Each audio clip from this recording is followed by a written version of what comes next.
42 with first time guest Andy Deane. Was he? Yeah. And Tom, third time guest now. Jesus, yeah. I don't even think that's this morning. That's crazy. I forgot about the paddy one. The mad one. Mad one, That was yeah. good though. That was shot at the really top. Because it was off the cuff. When I mean mad, it wasn't like a guest who had a book released. It was us shooting ideas. Yeah, it was like nearly unofficial or something. Yeah, we did a podcast, episode 10 I think it was, about 2 years ago. All Island final. Me, Tom. I think it's longer than that, is it? Is it? Is it more than 2 years ago? Well, maybe you're right. It could be 3. Fuck, I don't know. Because this is going for 3.5 years now. That's funny, it's only episode 42, but Slow and steady and all that. steady, yeah. Exactly. Yeah. We're doing alright. But Tom, you were on the last time for the year to change. That was 2 years ago now. That was just before COVID. Just before COVID. Literally just before. Yeah, it was like January, February. That was it was March. It was the start of March. It was like the week before everything shut down. Yeah, because I had you and I had another guy, David. Yeah, he was in like straight after me nearly, wasn't he? Yeah, the day after or something. You. No, he was before. He was before me then. Yeah, and there was a bit of talk of COVID at the time, or we weren't sure what was going on. Yeah, we didn't know. Actually, you know what it was? Because I know we did that on a Friday or a Saturday. Yeah. Or Sunday. It was a weekend anyway. Yeah. But by the Monday, they had taken over that boardroom that I was working in to place people to spread it out, them, you know? like, yeah. So that was the last day I had that podcast. Wow. Was you in it? I was That's lucky that crazy. 2 years in, bang, like, you know. But Tom, I know you did the year to change on that, and Yeah. you weighed in. Yeah. Seems like a lifetime ago now. It is age ago, isn't it? Yeah. Because like even that's, you know, nearly 2 jobs ago for me. You know, it's crazy. Yeah, and you had a different job at the time. Yeah. And through all the things, when you think of COVID, I was working from home almost 2 years during COVID, and we're doing the DQ challenges. Remember That's right, that? yeah. We were running, and Yeah. there was WhatsApp groups and all this kind of thing. And did your work change? Andy, you were in the care setting, isn't you? And I Kildare. really should have my job, so I don't know. I Yeah. don't really do much. No, no, it's not really. We still had to go in. It's social care. You're looking after people with special needs, so you're still going in. Yeah. The distance you couldn't mix. We were a load of houses, so we couldn't mix between houses. Couldn't go between, you know. But otherwise, yeah, we had a lot of freedom. I could go wherever I want. You could kind of just travel back and forth. Were you one of the essential workers? Yeah, like they weren't going to stop you going anywhere. Even the guards kind of said, "Look, guys, you're not meant to travel, but if you're working with someone with autism who's, you know, not doing so great, Yeah. get in the car and go for a drive if you need to." Mm-hmm. There's a lot of leeway. So, you know, like we didn't take the piss, to be fair, we didn't, but we could kind of come and go. So I didn't really get this whole lockdown thing. I missed out on everyone playing the Xbox online. to be Yeah, honest. yeah, I yeah. really did. I got Not that I did it now. 3 months off work. Yeah, no, I did it a bit, but I just Yeah. no, it was the same. Sure, I suppose for the first 2 months into it, everyone was chilling out because you didn't think it was going to go on for so long. Yeah. That's It's almost true. like a holiday for everyone. Yeah. It was like how long? But then you get started to another see week out of people's it. minds kind of going a bit weird, like, you know, friends just kind of went quiet and just kind of shut down on me, you know, for a while. Whereas I'm kind of going to work back and forth like nothing's happening. See, it's bizarre when everyone else is at home and locked down, and you were just every day. I didn't no have road rage. I Yeah, didn't a have lot any. less road cars. There as well. was no cars, yeah. Yeah, because even I was transport. We were essential, but I was at home most of it. Yeah. I went into the office for a little bit, but for the guts of a year and a half, I was at home. Yeah. Which was stressful as well. Like when I picked up, like it was crazy, you know. It's uncertainty of everything will make you freaked out. Yeah. You don't know when it's going to end or what's going to happen next. And then along with that, you had the whole kind of, you know, the early stages when the virus was actually spreading. You weren't sure if you'd catch it, what would happen. Yeah. You know, because I remember when I Is it going to kill you or But what's going to I had happen? family calling me, telling me like, you know, this, you know, hopefully you'll see you again, kind of stuff. And I'm sort of, what? Why would you say that to me? Like, you're kind of making me freak out a little more. A friend You of know, mine, wasn't that sent me a bad, but- video at the start, and it was his 2 parents, and they're kind of elderly in comparison, I suppose, to my parents, but they were in full suits, full like protective suits, head to toe, at home, being spraying each other. One of those is actually in the ICU now this week, which is alright. But yeah, like it was funny how different personalities react to different things as well.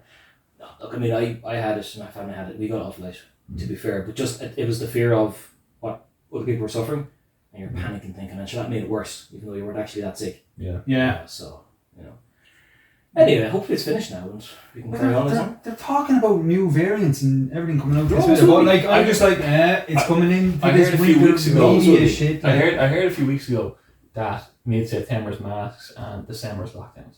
Now we're launching a retreat here, so this is a new podcast studio, obviously, and we're trying to launch a holistic health retreat, as you can see, with the herbs and grounding, and we're going to do a bit of gym training, stuff like that, progressive. But I said to him, look, not to cause hysteria or to be panicking for nothing, but we should watch this just in case we launch and we get shut down. You know, like, what if we throw all the funding into getting it going in September, then a week or two later have a backup plan or something, because it's not going to be essential. It's going to be shut down, like, you know. So there definitely is a bit of talk, and I remember a few people messaged me, and I put a post about it, so a few people messaged me like, you're like, that's not going to happen, you're causing hysteria, saying that. I said, just, that's what, like, Biden's calling for funding for a new vaccine. Like, there's something going on. But like, fucking fairies. As you know, you wonder, there's no one officially actually, I don't even know about this one, but there's not an official, it's not official, no, it's just media storm again. It's easy to stir it up by saying that then, isn't it? Yeah, the official is new variants and causing concern, but people are obviously antsy, saying, the last time we said that now, you know, so there is, like, I bumped into a doctor when I got COVID in December 2 years ago, December 2020. I was at home, working from home the whole time. Then we were called for the last week to come to the office, Christmas week. My boss had COVID, and we were sitting on these aircon units, and I got COVID. You reckon you got it after that? Yeah, I think so. So I was at home and isolated the whole time, and I went in, and then the following week, it was like Stephen's Day, or the 27th actually, and I was like, well, I don't feel great. On the Wednesday, Kevin got it as well, same time. He must have got off me. I think I got off my boss, and I get to Kevin at Christmas time. We're all wearing the VR masks and fucking passing around and all, you know. But I went to a doctor in Escorty, and he was given ivermectin, and that was a big... Whoa, that early? Like, that was even before Rogan was on about it. Yeah, or around that time, was it? I don't know, yeah. But I heard there's two doctors doing it. One was in Tala, charging like €70 for like a week's worth. This guy wasn't charging anything. So I went up and saw him. I paid my usual 50 quid to see a doctor, like, and he gave me that. And I said, why did you not charge me for that? Because he gave me a prescription to go to the doctors and get, you know, collagen and vitamin D and a few bits like that. But he said that box is worth 70 grand on the street, you know, street value. He had a box of ivermectin. He had it in the office, like? It is practitioner, yeah. Whoa. And he says that this is the early intervention. And I don't know why it's been delayed and taken off the shelves, but this is, I'm sorry for you not getting a hold of this. So I took it on the Wednesday, and on Friday as I was running, you know, I thought I was brand new. Kevin, who got the same strain, couldn't talk, couldn't have the lights on. But it's interesting because people say that's different strains, but if you get it off someone, different immune systems reacted differently. You know, some people were... It's like anything. It's any virus. What's this actual drug do? I'm not sure what it does. Ivermectin. Yeah. So it deworms horses. that was the secret, like, you know. So there's a big controversial thing. Yeah. Well, it's used for years for malaria in Africa and stuff like that. Yeah. Like it won the Nobel Prize 2017. It's a massive drug. It was defamed massively with the Rogan. Yeah. And there was a big controversy. Why would they put that out? You know, why would they slander it like that and take it off the shelves and things? So there was massive. I think he had a what's it called? CDC guy in afterwards. That's right, yeah. And he said, "Why would you do this by that?" And he kind of said, "Well, look, we shouldn't have said it that way or whatever." They have to go back on it. Interesting why he turned up for that. I don't know why he would go on that show. Brave guy, like, because he knew, like, he was going to get slayed. Yeah. But no, it was interesting, and I hope it's gone. Like, the people messaged me and said, you know, that's hysteria, and I said, I hope so. I genuinely hope so. Yeah. Nobody wants best case scenario would be like it's all blown out. Yeah, exactly. The next one. Something else takes. Something else will come. Like it's throughout history. There's always something. There'll be something there. Yeah, because if you go back through history, like it's nearly like history repeating itself over like 100 years or 150 years. Much, with the smaller stuff, and then you could go even bigger with like every 12,000 years. Poles change and magnetic poles change, all that shit, like, you know. Yeah. I say just hopefully that's not that, but yeah. See, I don't like the Bill Gates guy at all. I don't like. He made a lot of money out of the vaccine. Massive money, and he he's at the branching out and taking all the farmland now and all this the way he's doing it. He's the one saying that we have to prepare for the next one that's coming, you know, and kind of like You're just waiting. You're in know, the lab making Actually, it Bill at this Gates stage. is it? Bill Gates, yeah. Because when we say things like that, he's so powerful and he's got so much money invested. Yeah. That if you actually say things, people actually think, oh crap, if he's saying that, might as well invest in it and make me money. Exactly. Yeah. That's how the stock Yeah. market's It working as well. is- Like, so It is true. He got into Eco Lab in Mullingar. They have a lab, but they're worldwide. Their water treatment plant. So everyone's kind of watching what's he doing there. I think he bought Heineken a few weeks ago. But Heineken is an umbrella company for Moretti and like 100 other brands. And I was the one was like, "No, I can't drink Heineken." You know, I was like, "God, like, I hate this." Bill Gates. Yeah. To the whiskey store. But no, yeah, I'm not a massive fan of him. But just the WEF in general, you know. But now we're launching straight into a topic here. Well, you know? I don't know a lot about that. I just know like Bill Gates was heavily involved in the Yeah. vaccine. He was, yeah. But like he's not in it. He's a clever man. He's not a stupid guy. Like well, that's like he's so powerful and he's been a big player for so long that some of these people, they're not necessarily in it for good or bad.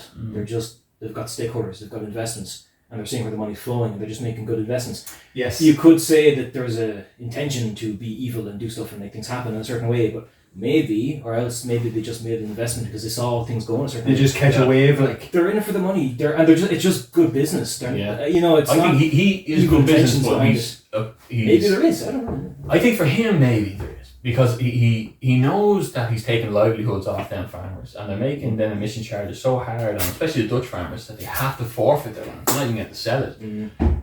But like he was saying about this whole depopulation thing, you know, and what, like New World Order shit. Like well he's on a TED Talk saying that we need to reduce the population of the world down to 1 million. I think it's 500,000. It's like 5 million or something like that, I think. Which Kind of just establish him as a bad guy now, like a Bond villain. yeah, well he's funding the WEF. He's like the main funder.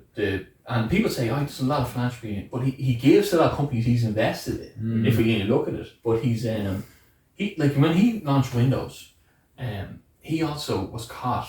Not many people know this, but he was the one putting the viruses in and selling the antivirus then.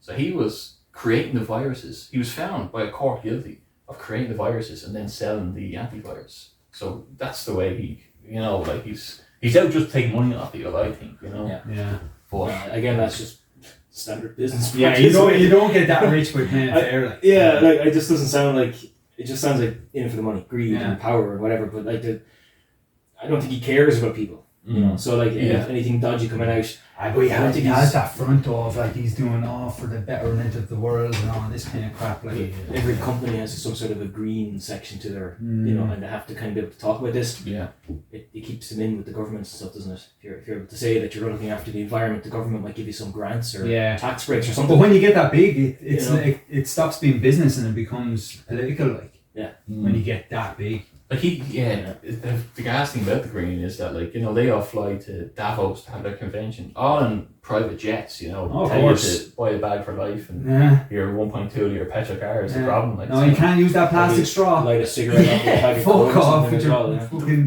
Have you ever paper seen the- straws. a Goddamn. paper straw in the car and it's covered in plastic. Nice job, There, guys. Yeah. I know, it's funny. It is bizarre times. I think different people reacted differently to it. You know, like I was able to work still. I got the COVID supplement during work, and luckily That was a godsend, in fairness. yeah, and I worked for the whole time. Now there's a bit of controversy with the banks. When you know, if you're on that supplement, we were looking for mortgages, and once you're on it, they won't give you a mortgage. The house I bought during COVID, there was a guy buying that, and because they found that he was on a COVID supplement, even though he worked full time during COVID, because he got that, the banks didn't approve his credit rating, and they fell through on him. How does that even affect his credit rating? No, I was off at 7 months when I got the mortgage. But it wasn't our choice. The company put us on. They said, look, we're down 25% of our revenue, so your wage will be the same. You'll just see less your gross, but a supplement. Yeah, it's just being made up by Yeah. the other. By And the it's other hard to people. get access to the company you're working for to be able to say, look, you're kind of shut down now a bit Wait, for COVID, yeah. and maybe you mightn't bounce back as quick, so you mightn't be able to. With the wait and see. Yeah. I don't know. I'm just theorizing here, but I don't know. Like, there's a lot of fudging of documents. I think a lot of companies kind of fudged it, so they got a bit of a supplement there as well. I think, you know, and I don't think it hit you unless you were like under 85 grand. You know, like the top guys weren't worried about anything really. You know, but a lot of people had to pay a massive tax back then the following year. Yeah, I know a couple of lads that like they got in contact with revenue, and as soon as they did that, revenue put like a stop in their wages. They were taking like a $5 or $10 a week to pay back what they got during COVID. No, that never happened to me. Yeah. I'll pay it back someday, revenue, don't worry. yeah. That's what they'll get it back. They'll suck your blood out. They probably already fucking got it back. We don't know anyone in revenue. Apart from Primuses. She saw something. Yeah. No, but no, it is interesting. I bumped into you during that actually. I remember you were on the way to work. You were bumping into me in the garage during COVID, and you were kind of not physically, like we were careful. But we're very too close. Just walk straight into each other. Big hug, you know. Yeah. I know what contention of it was taking the vaccine or not taking it as well. Yeah. And you didn't want it. See, I got the virus in 2021, the beginning of it. Yeah. 2021. Made of balls. Someone came in infected, not their fault, but they slotted them in 4 different houses over a week. They weren't supposed to do that, so they worked their own rules. And the person naturally just spread it all around, sharing is caring. Yeah. Then we all had, a bunch of our staff crazed. It was hell. But anyway, got infected, out for 2 weeks, which I was only sick, thankfully only for a few days, and then the rest of it was just kind of sitting around waiting. Back then there was no way of knowing. So you're out for 2 weeks, even if you're playing badminton, you're good, but you can't come back to work because you don't know. And that was the thing. Then the vaccine came out. It was months later, probably March, I think February, March. AstraZeneca, and we had a medical staff on site, and they were like, "Yeah, get it." I'm like, yes, but aren't they saying that if I had the virus, I should have antibodies in the body? Yeah. So I shouldn't be getting the vaccine so soon. Shouldn't I be waiting until near the end of the year to get the vaccine, or it'll be considered a booster then? I'm like, oh no, definitely get it now. You want to protect yourself. I'm like, yeah, it's just repeating whatever, you know, like maybe someone's telling them the stuff and they're just repeating it. Do they actually understand what they're saying? Because it seemed to just go against what I was hearing. And, you know, and I was kind of sure I should be able to go and jump around people with COVID at that stage. Yeah, you should be like nearly fucking superhero at this stage, like after having it, and like should have the antibodies, and technically, like I would look at that and say, you should. So you don't need it. I refused to get it anyway, and I said I'm not getting AstraZeneca, and I said I'll wait for 6 months or so. I kept telling everyone at work, I'm going to just wait and see what happens to you guys first. If you guys are still good after 6 to 8 months, I'll consider it. And then there was all the controversy over AstraZeneca. That wasn't exactly the best one to get, supposedly. I don't know. And then you had the Pfizer one came out. Yeah. So when the Pfizer came out, that had been doing the rounds, and that was, I think, considered the safer of the lot back then. And that was, I think it was in October maybe, or around that time is when I actually got that. But that, it wasn't by choice. It was kind of more like, if you don't have the vaccine, you can't come in here. You can't. Oh yeah, they didn't really push. They were kind of going down the line of you should have the vaccine, but there was never a don't get it. If you don't get it, you can't go to work. They never went that way with me. Now, did they do that anywhere? Was it a thing? I think it was a health. Definitely, like healthcare. Yeah, weren't they definitely like healthcare? They were saying you have to get this. Like, like no, they never said it with us, but like there was a bit of. We were saying like, sure, just quit then, and they were like, well, we actually need you to stick around, please. So okay, right, well, just, so maybe I don't know, but anyway, that was got the Pfizer. But that was it was because places were opening back up. Yeah. It was, if you want to be able to go out, you want to go to the cinema, want to do anything other than just work and stay at home, you're going to have to get the vaccine. Yeah. It was a bit of a, and then I think what is a year later, it's now gone. So there are people that never got it, they refused to get it. Now they're saying they're fine. Well, everyone's different. Everyone's fucking different. I never got it. I've said it a few times on this, and I'm glad. I've seen a thing that's probably true enough. That people who didn't get it, no one regrets not getting it. That's what I think the way now it is. Like I was fine, fit and healthy for it. Had it, was a bit upset, stomach or whatever for a day. But you were coming in as a fit and healthy guy before it. Yeah. Which probably would make a difference. Yeah, I think the immune system had a lot to do with it. But I don't know. There's a lot of controversy about it still now. We have there's a lot of excess deaths and young deaths and heart attacks, myocarditis, all this, that's not making the rounds a lot. The European Union has talked about it, the UK Parliament has talked about it, the US Senate has talked about it. they pulled it from WHO said not for teens, but Ireland doesn't seem to. I don't know what that is about. What did I get? I got the first one, and I think I got one booster then. And my wife got it as well, and we were grand after it. Yeah. But I drew the line and said the kids aren't getting it. Yeah. End of story. Yeah. So let their bodies and all that will grow with this around. It's not going away. It's going to be like the flu. Yeah. Every winter there's going to be COVID. See that Project Veritas? You see your man, there's a guy that works for Pfizer, and they made big names about this now. He was on a date with a journalist. He didn't know he was a journalist with a camera. And he spilled that Pfizer were creating the variants. They had a board meeting about creating the variants. Would it surprise you? No, Pfizer came to the aid of everyone, and how would they spread it? If they were, just say if you're an evil corporation, you're going to make money from the governments, I'm assuming, who makes people take the vaccines. Is that who funds the vaccines, by the way? Governments fund the companies? There was a massive. I expected the bill for the thing, to be honest. For the vaccine? Yeah. Well, I know it, who funded that? I think the government paid for them. So taxpayer paid for it. So technically, we got screwed either way. Yeah. The thing is, pretty much. The thing is, no surprise. But no, the thing is, if Pfizer, just for argument's sake, was behind it, making new variants, how were they spreading them? Yeah. Well, the initial spread is the coolest dog, and it shakes its hair and it spreads it. How it just sounds like they sent out shills to give it to people and just send them out to the world, doesn't it? Yeah. It does. But how did they spread it? But how did it spread in the beginning? They're talking about a lab leak from Wuhan. Yeah. But there's also gain of function research apparently was going on. Fauci's been in the courts about that they were doing massive gain of, it looks like it was a deliberate thing through the US Senate. Didn't they say it did come from the Wuhan lab? So how did that spread? The same, I don't know. Well, it's the perfect breeding ground in China. The thing is, massive population. How not, China, are they liked as a country? Do you remember? I point the finger at the people. Well, they're kind of they're communists. China didn't work out. Let's point the finger at Russia. Oh wait, no, Russia was meant to do it. No, China could do it. Point the finger at them.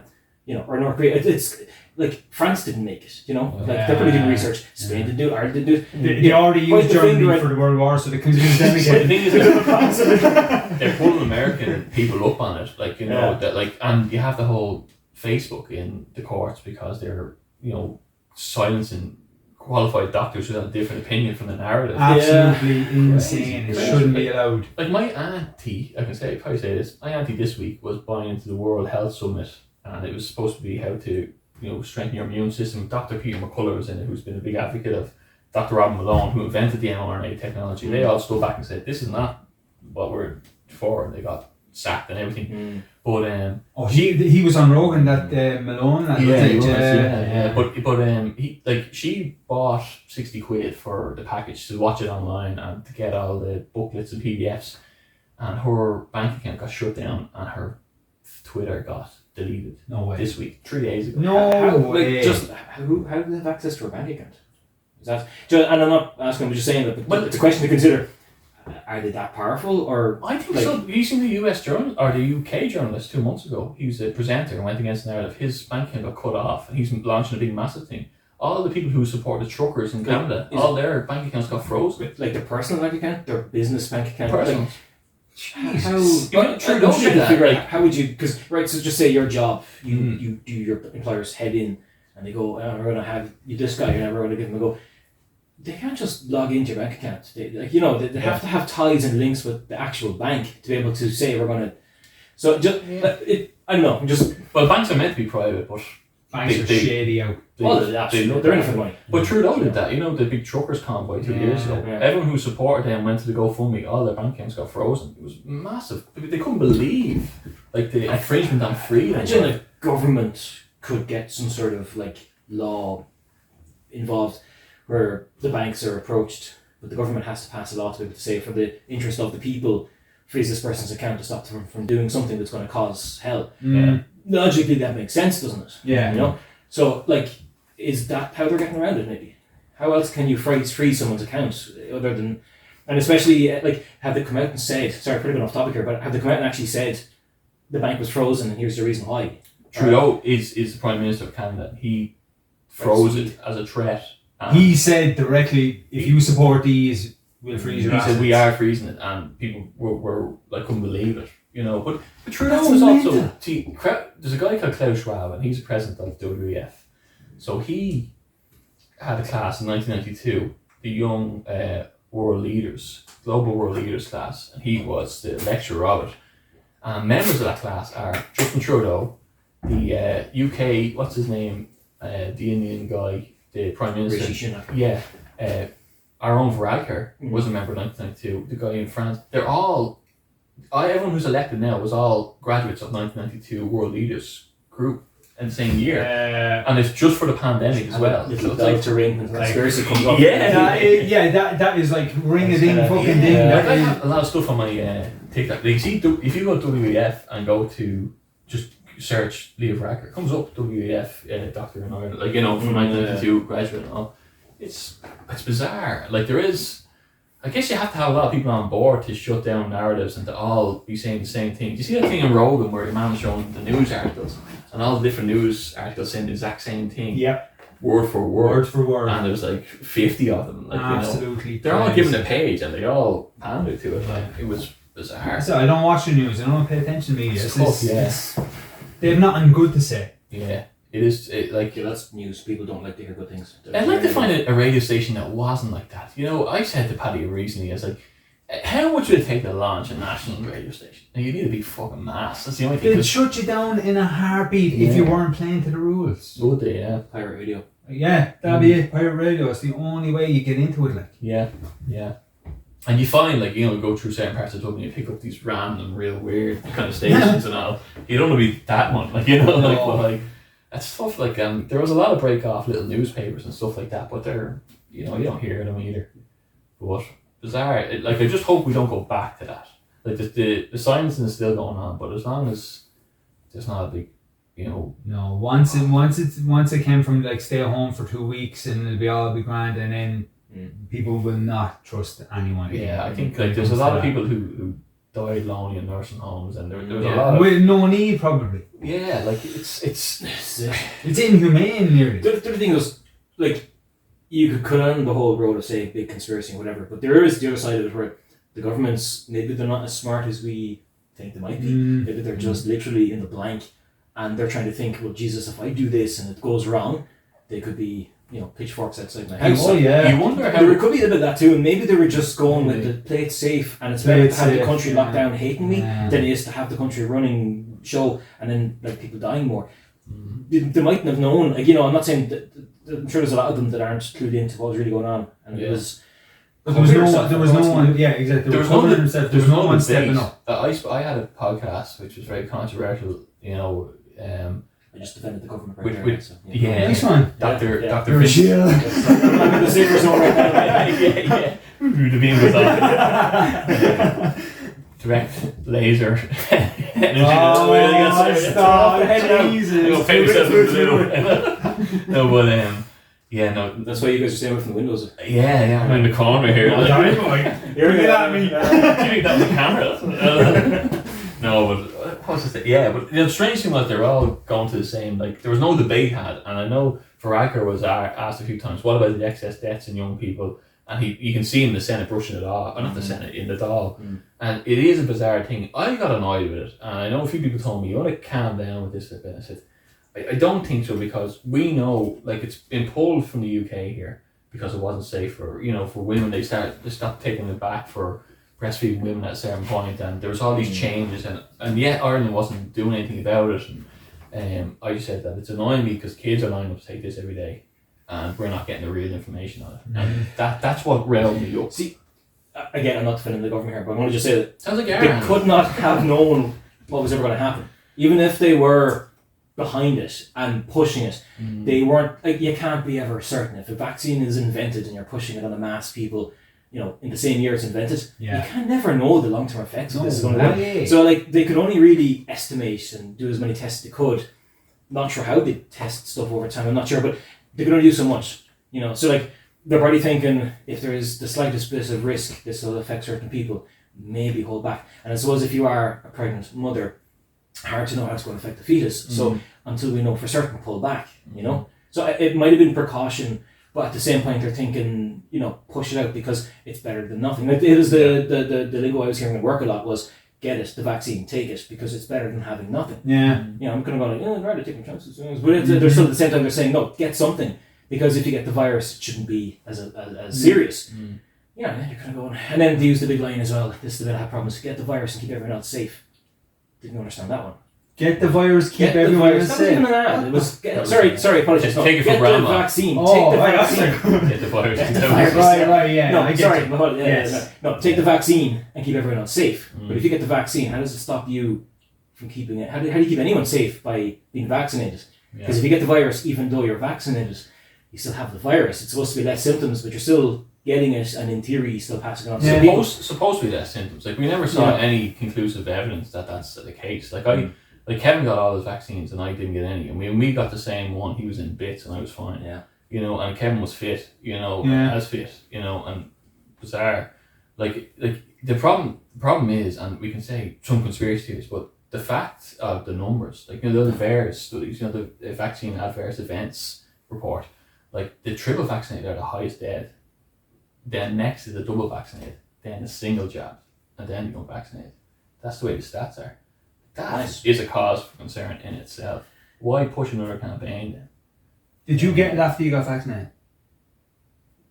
What? COVID. No, I had COVID before I got vaccinated. But you didn't get it again? No. Yeah, so I got double jabbed and got it. I only got it last September. Yeah. No one has it right No, now. I never had it. But people get it. People in work have. Like right now, there is a bug going around. Yeah. Right? I know people have had the bug. Yeah. See how you know. They took the tests, Now, I have issues with the tests. This is the first thing you do. Like, if you feel anything, you take a freaking COVID test. Yeah. Fair enough, right? But the bug they had, they said they took the COVID test, or the whatever. Can you call it a COVID test? But whatever. Took the test, and they came up negative. So they took a day off, took a few days off, whatever, and came back to work and blah, blah, all good. There's other people like with COVID. Funny enough, the ones with COVID that tested positive were sick for a few days, but this other bug is actually much worse. You're sick for longer. And you're sort of going, okay, fair enough. But anyway, back to the COVID thing. We're actually doing the test. I mean, how many people actually take the test up the nose properly? I'd say people just kind of give it less than 50%, I'd say. But this is it, like, it's a bit of a 50-50 if you're going to do it. Are you really going to jam it up? Yeah. It goes through so many cycles. It picks up any influenza apparently. Like, it goes through like 1,000 cycles. The last Dr. Vincent Carroll had on was telling me about how it is. He said it'll pick up, even if you're not COVID positive, you'll pick it up. But I know people who didn't go to the test, booked it, didn't go, and got a text saying that they were positive as well. And we were wondering, like, didn't turn up for it. Oh, jeez. And I seen Noel. He poured orange juice on a test in his kitchen, and it came up positive. Like, that was a big thing going around. Like we still like in my job we still get it the whole time people on positive now. Like, they're so easily fudged, nearly. Well, see, actually that's because in my place there's sick leave and there's COVID leave. Okay. So you get paid for your week if you're out with COVID. But it doesn't affect your sick days. Right. Yeah, That's interesting. Yeah. And I'm good with Photoshop. I can make a test. Fairly I haven't done it, but I'm just saying. It was interesting, like, how doesn't take a lot to do people it. reacted though with the whole thing. Like someone I work with said it's a bit scaremongering. At the beginning, I was like, things a bit more serious than that. And now I did see the element of scaremongering in the media, but I've seen older people all jumping to get it, and why not? Because you will be terrified. I don't blame anyone for getting it, by the way, because I think when you're faced with the media shouting fear down your face every single day, constantly, and it's exhausting, and it's like a fight or flight thing. The only reason I didn't get it, I was going to get it, and it was coming around to my age group, and I was in the kitchen the day I was going to get a sitting room.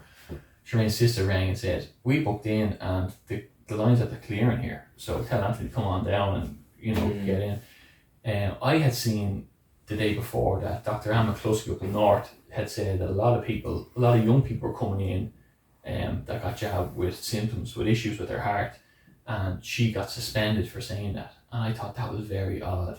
I said, why would they do that? And then when I looked a bit further, and Dr. Robert Malone was saying, look, I invented this technology, it shouldn't be used. Then I seen a surgeon, they were talking about in the US Senate that all the animals it was tested on got sick and died. I was like, what is going on? They're rolling this out. But at the time, I said, I'm going to hold off. And Shireen's kind of like, oh yeah? I wasn't telling people not to get it though, in case I was wrong. I was just saying, I'm going to hold off. Yeah. And I just watched and just tried to tune in. And the more I seen it, then I seen friends go to hospital, close friends, they after getting tubes, things, clots burnt out of their heart from that tube up their leg. I seen side of their neck swelling up. I've had my mother in hospital the week after getting it. Her fiance in hospital, blood clots.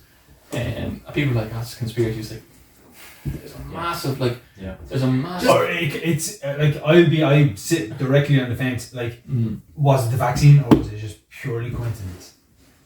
Yeah, maybe. Do you know? Well, the British Heart Foundation have said that there's 100,000 deaths, cardiovascular deaths with under 35s last year, more than average. And I said that's 500 a week excess. Jesus. Deaths under 35s. I'm going to just drop a theory out there as well. Now, just if you take COVID, it's alright. Say if you've got a heart defect of some sort, right?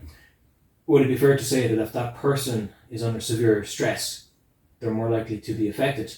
Forgetting viruses and COVID and whatnot. Just stress. A person that's normal is a person under stress, right? So if a certain age group is under a lot of stress, namely people coming out of college trying to get work, pay the bills, survive, especially in an economy that's going downhill and costs everything get more expensive, add severe levels of stress to people struggling.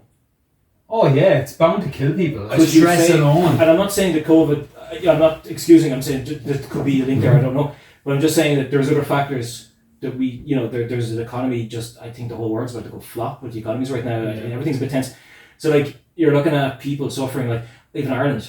I mean, on paper, we're doing very well as a country, we're very rich, but realistically, how many people are very wealthy? Yeah. We're not going around buying new cars every year, So you could say that, some people are probably doing all right. Some people, especially the early 20s, are probably struggling. I'd say I would not like to be early 20s or late teens in this day and age. No.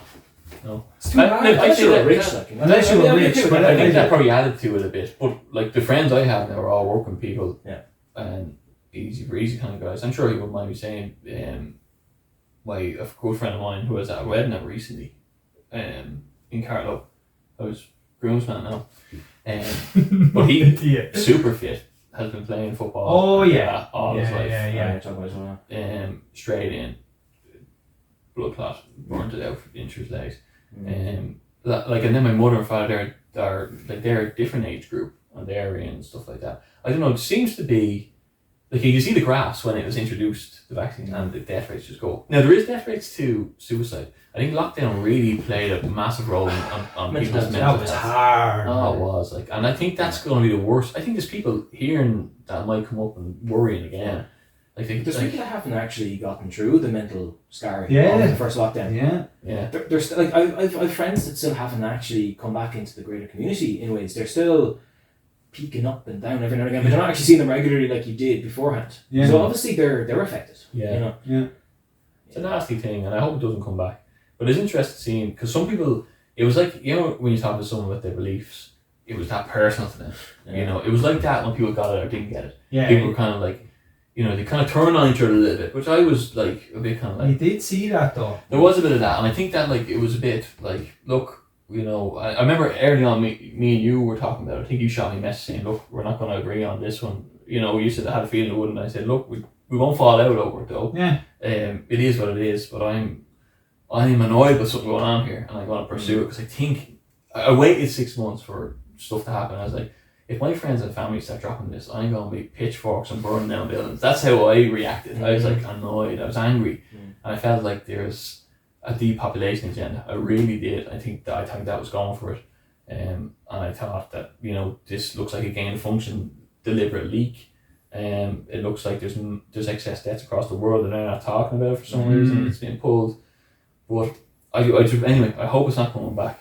And the thing with the advancements of AI, you don't know. Do you ever go on TikTok and you see these deep fake videos? Yeah. Scary. Oh, I seen a deep fake with Bill Gates actually, and someone called him out and I think one of the lads sent to me and said, "Do you know that's not real?" Yeah. I said, "Isn't it?" I said, "It looks very real. Yeah. It's not real." Yeah. And you cannot distinguish now between what's on TV and what's real. But AI live broadcasts. Yeah. Even then, you could argue, if they could intercept, they could make a live broadcast actually something else. It might actually be legit. But at the moment, if you see something live, it'd be fair enough to assume that Yeah. It's hard to fake that. The technology's not there yet, I don't think. It's hopefully very not. close. So I'd it's say. worrying what they're showing us and what they have. But this, you know? this is the thing, like, and sure, how can you know? Yeah. I mean, like, how will you know what you're looking at is from now?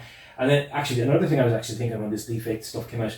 Right, so let's just say I go into the bank and I decide to rob the bank, and I use the software to make it look like you're the one that did it in my place.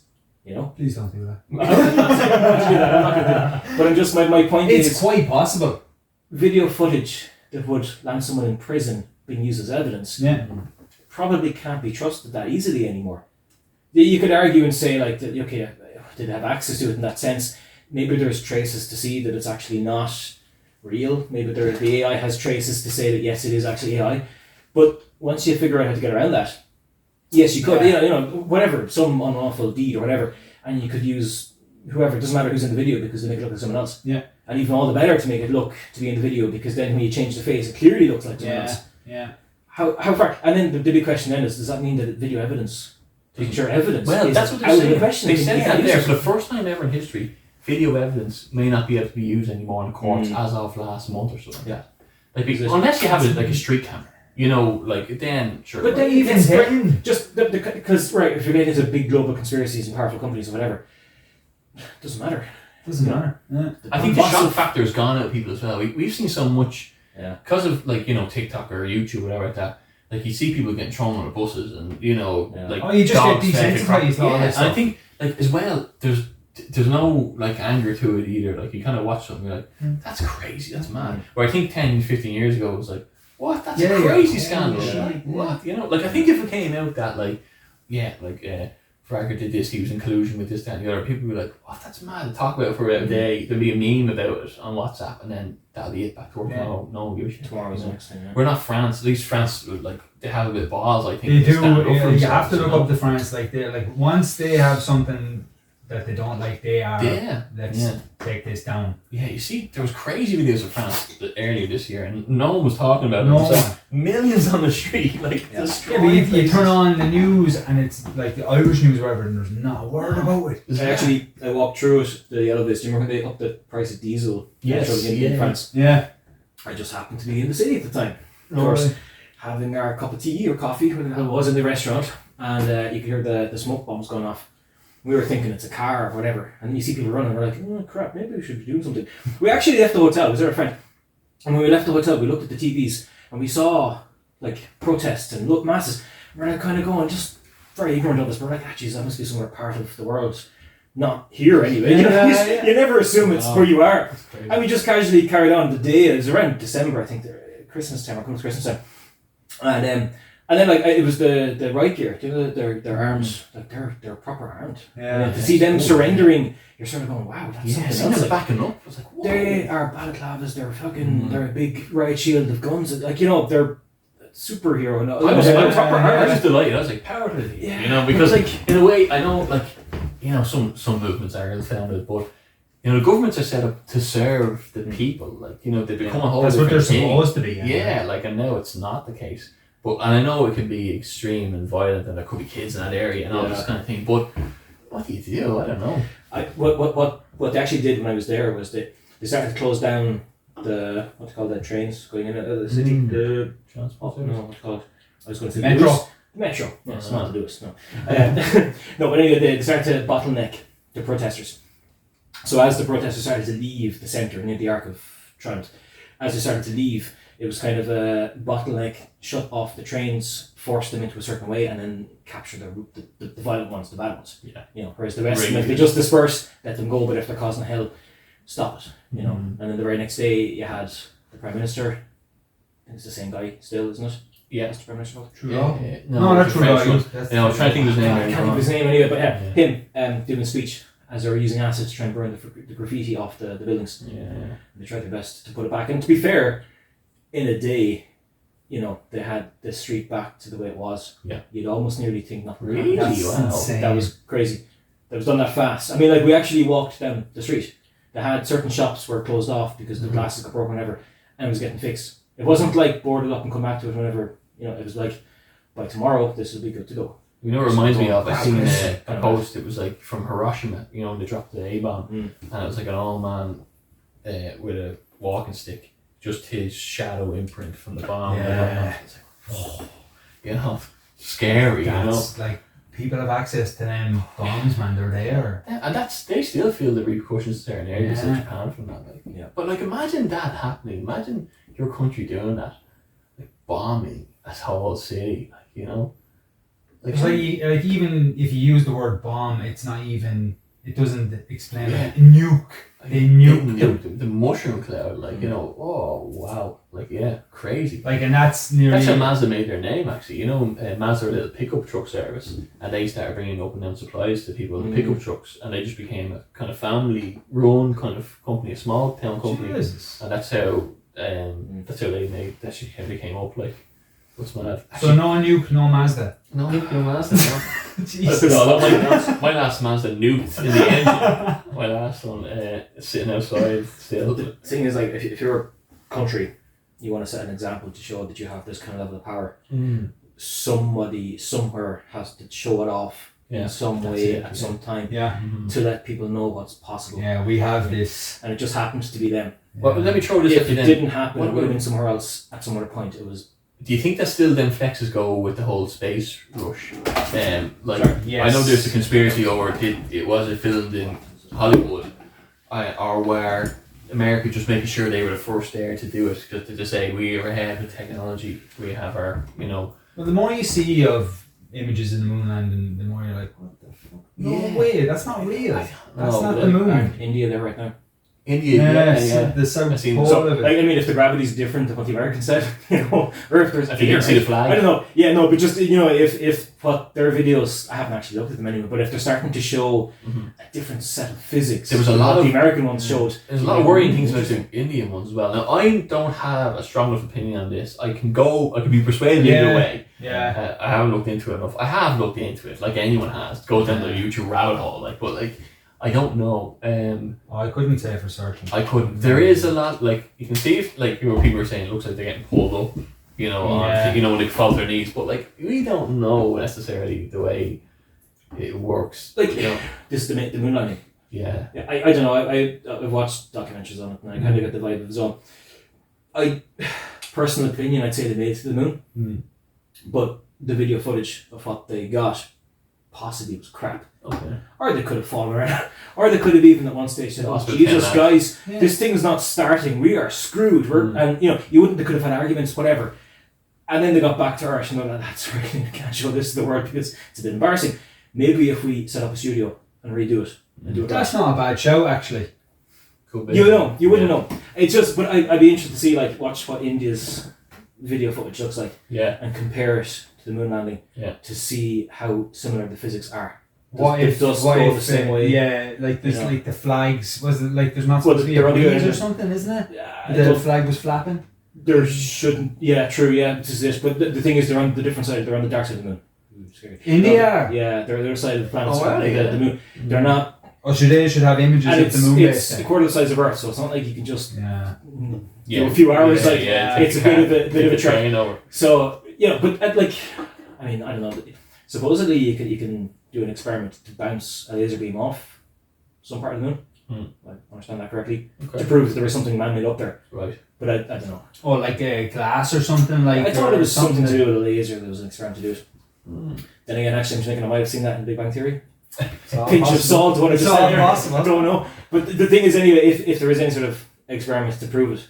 I'm sure if you've got a powerful enough telescope, could you not see what's on the moon? Get your phone out. Your phone's cracking. I take a picture. Well, yeah, it's 100 times zoom, but it's not gonna give you the 100 times zoom, is it? It's 10 times optical, and then it does digital. So it's zooming into the 10 times optical. Yeah, it was amazing. I couldn't believe it. It's kind of it's how well you hold it. If you obviously tripod, like I had it on the car on a tripod, and you can't even touch the button. You have to tell it to take a picture. Because if you touch it, the movement is the focus will go. Yeah. And then you've got the Samsung camera app and the Google camera app. They both kind of do different jobs. Right. So you kind of take pictures on both apps and then you kind of compare them. So Yeah, I do look really Because there's obviously nothing better to do. Like.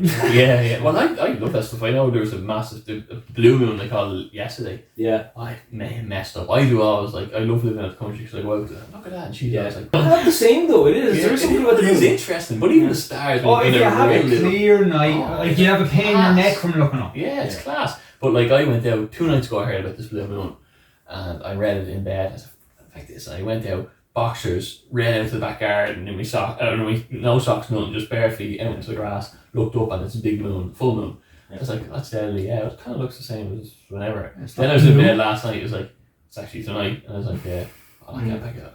And then it's like, we won't be seeing from 10, or 19, I think it's 2037. I was like, I'll stay in bed. What, it's supposed to be bigger, is it? No, it's supposed to be a different shade, whatever way it's reflecting off the sun.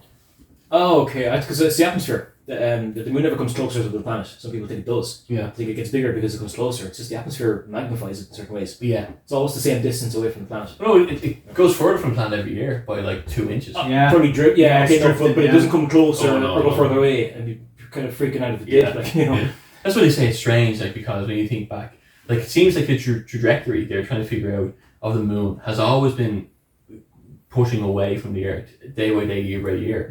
Yeah. But like, what was it like, you know, thousands of years ago, you know? Because obviously the moon controls the tides and in the atmosphere and all. It just pulls the water around. Yeah. It's kind Yeah, there's a good video that it shows that as the moon is going around the Earth, that pull that it has on the water. That's really, I actually saw the same video, kind of thing. Yeah, very, very good. Yeah.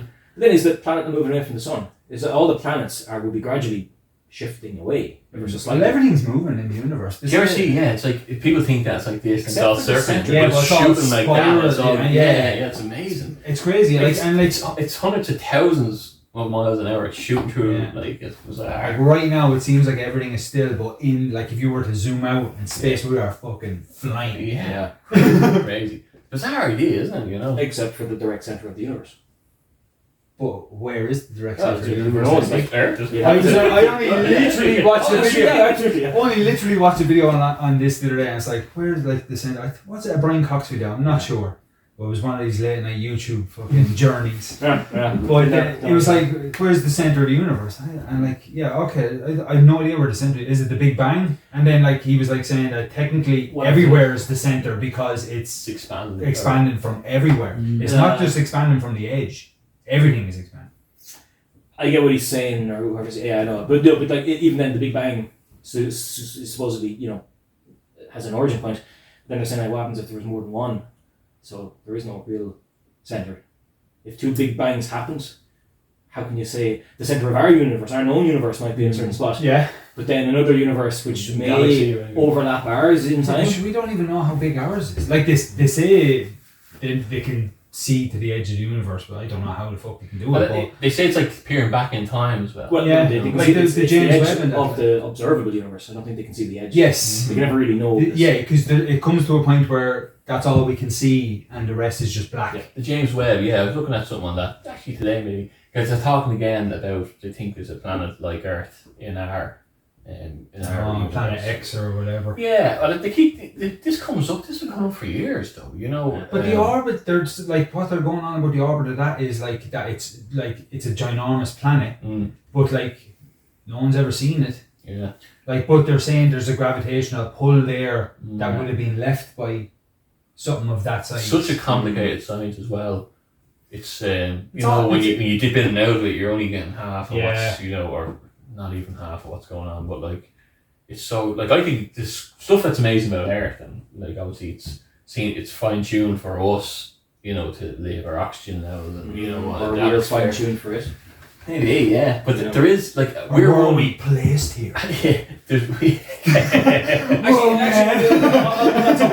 was a theory going around that the comet, which is basically a big ball of ice that's evaporating and deteriorating, carries bacteria. I think that was actually they got bacteria off a comet before, and there is a theory that bacteria would have landed off a comet, hit the planet, and actually. It's a theory. It's super possible. It's very possible. Like, and you kind of have to go, well, fair enough, right? So, that comet's flying through the universe, and several of them, you have to wonder where the origin is, because wherever it came from. How did it get frozen, and where did the bacteria come from, and how is it shooting through space? Was it shot through space?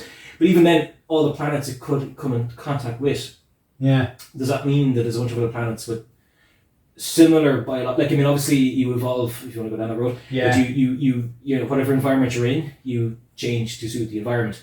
So it could be things like us, but in a different environment. Yeah, where they look ever so slightly different. Yeah. You know, go Star Wars on you there. You go 100 different million ways. Cool, yeah, it's bizarre. I seen a thing that said that they found like I don't know if they said bacteria or organisms or material. I think they said from a different planet in our sea, in our ocean there recently. But like that's. But how would they know that? Yeah, I don't know. Like just not. How could someone say that's definitely not from Earth? I was listening to James Tour, Dr. James Tour. He's like a head guy in Canada for cancer research.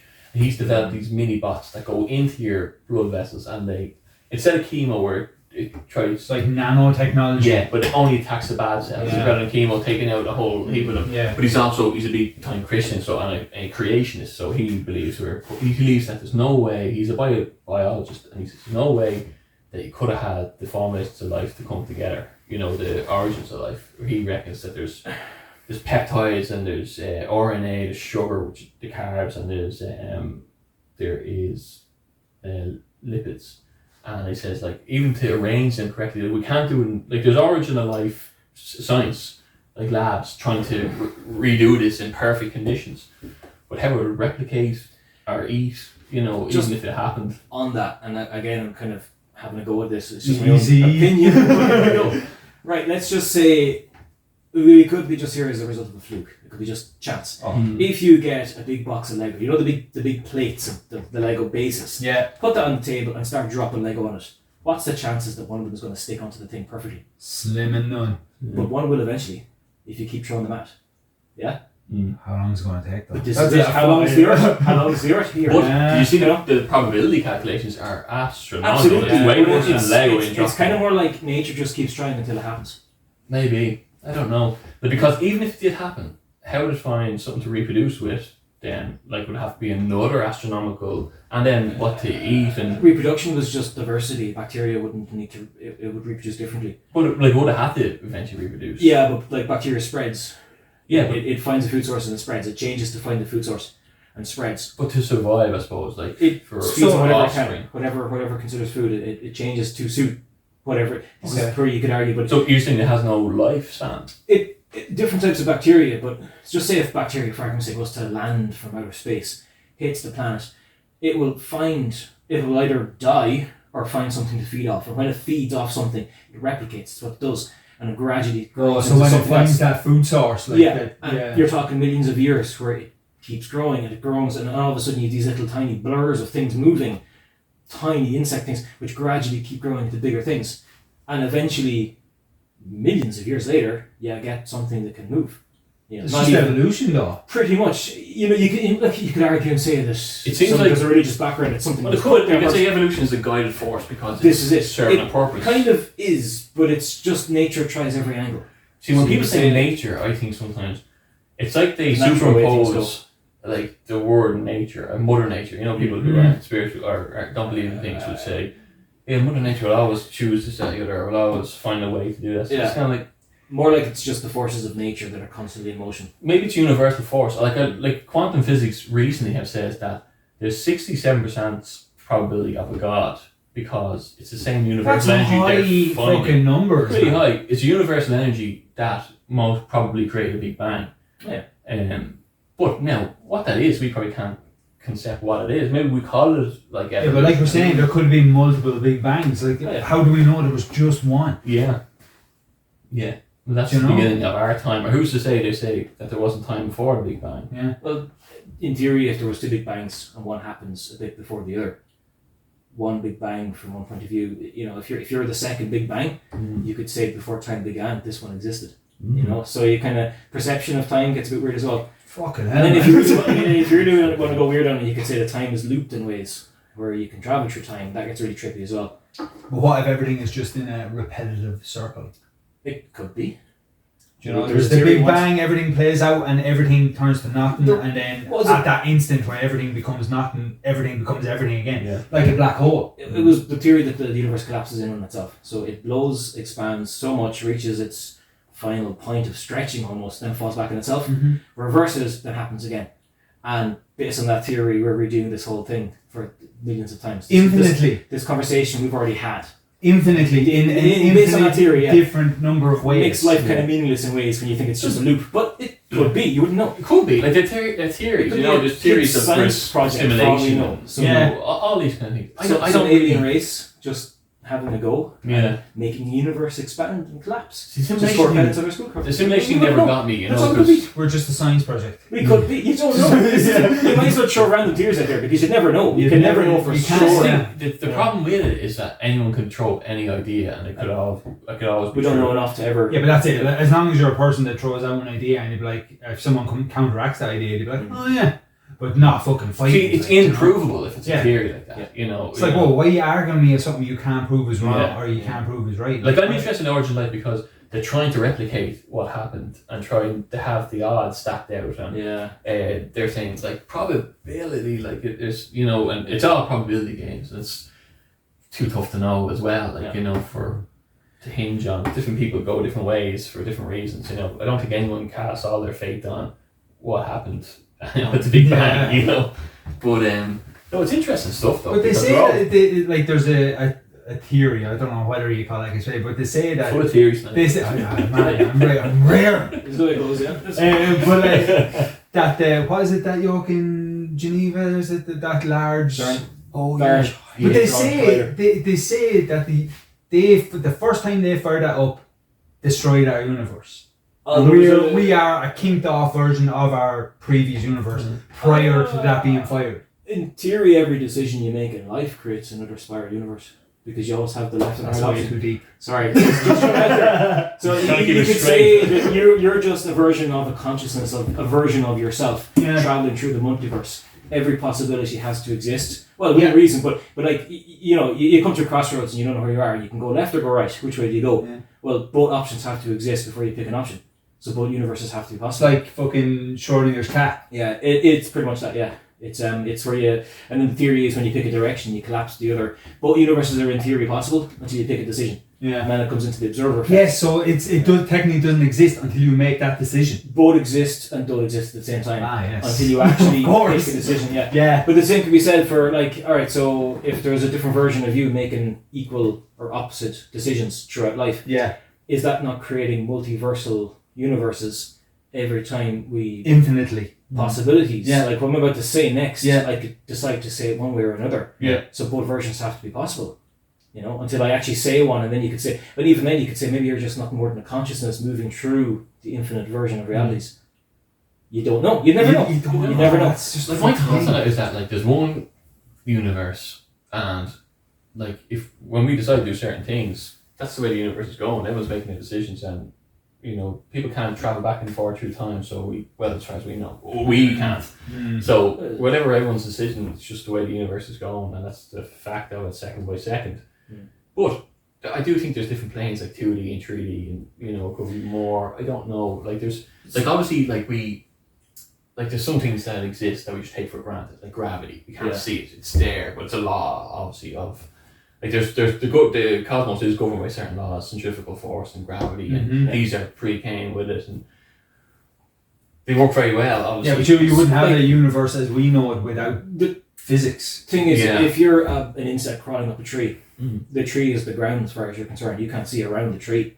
You know, so from a perspective point of view, that's probably two-dimensional universe to them. They see the tree as the floor, and the other side of the tree doesn't exist because they're not there. Whereas we walk up and we see the bug and we think, Jesus, we just walk around the tree and we can't, you know. Yeah. So like from different points of view, the universe looks a lot different. our tree is Earth, I suppose. Isn't it? Yeah, We're not pretty saying- much. Well, no, sir. What I'm getting at though is from that bug's point of view, it can only see the tree. The tree is the floor.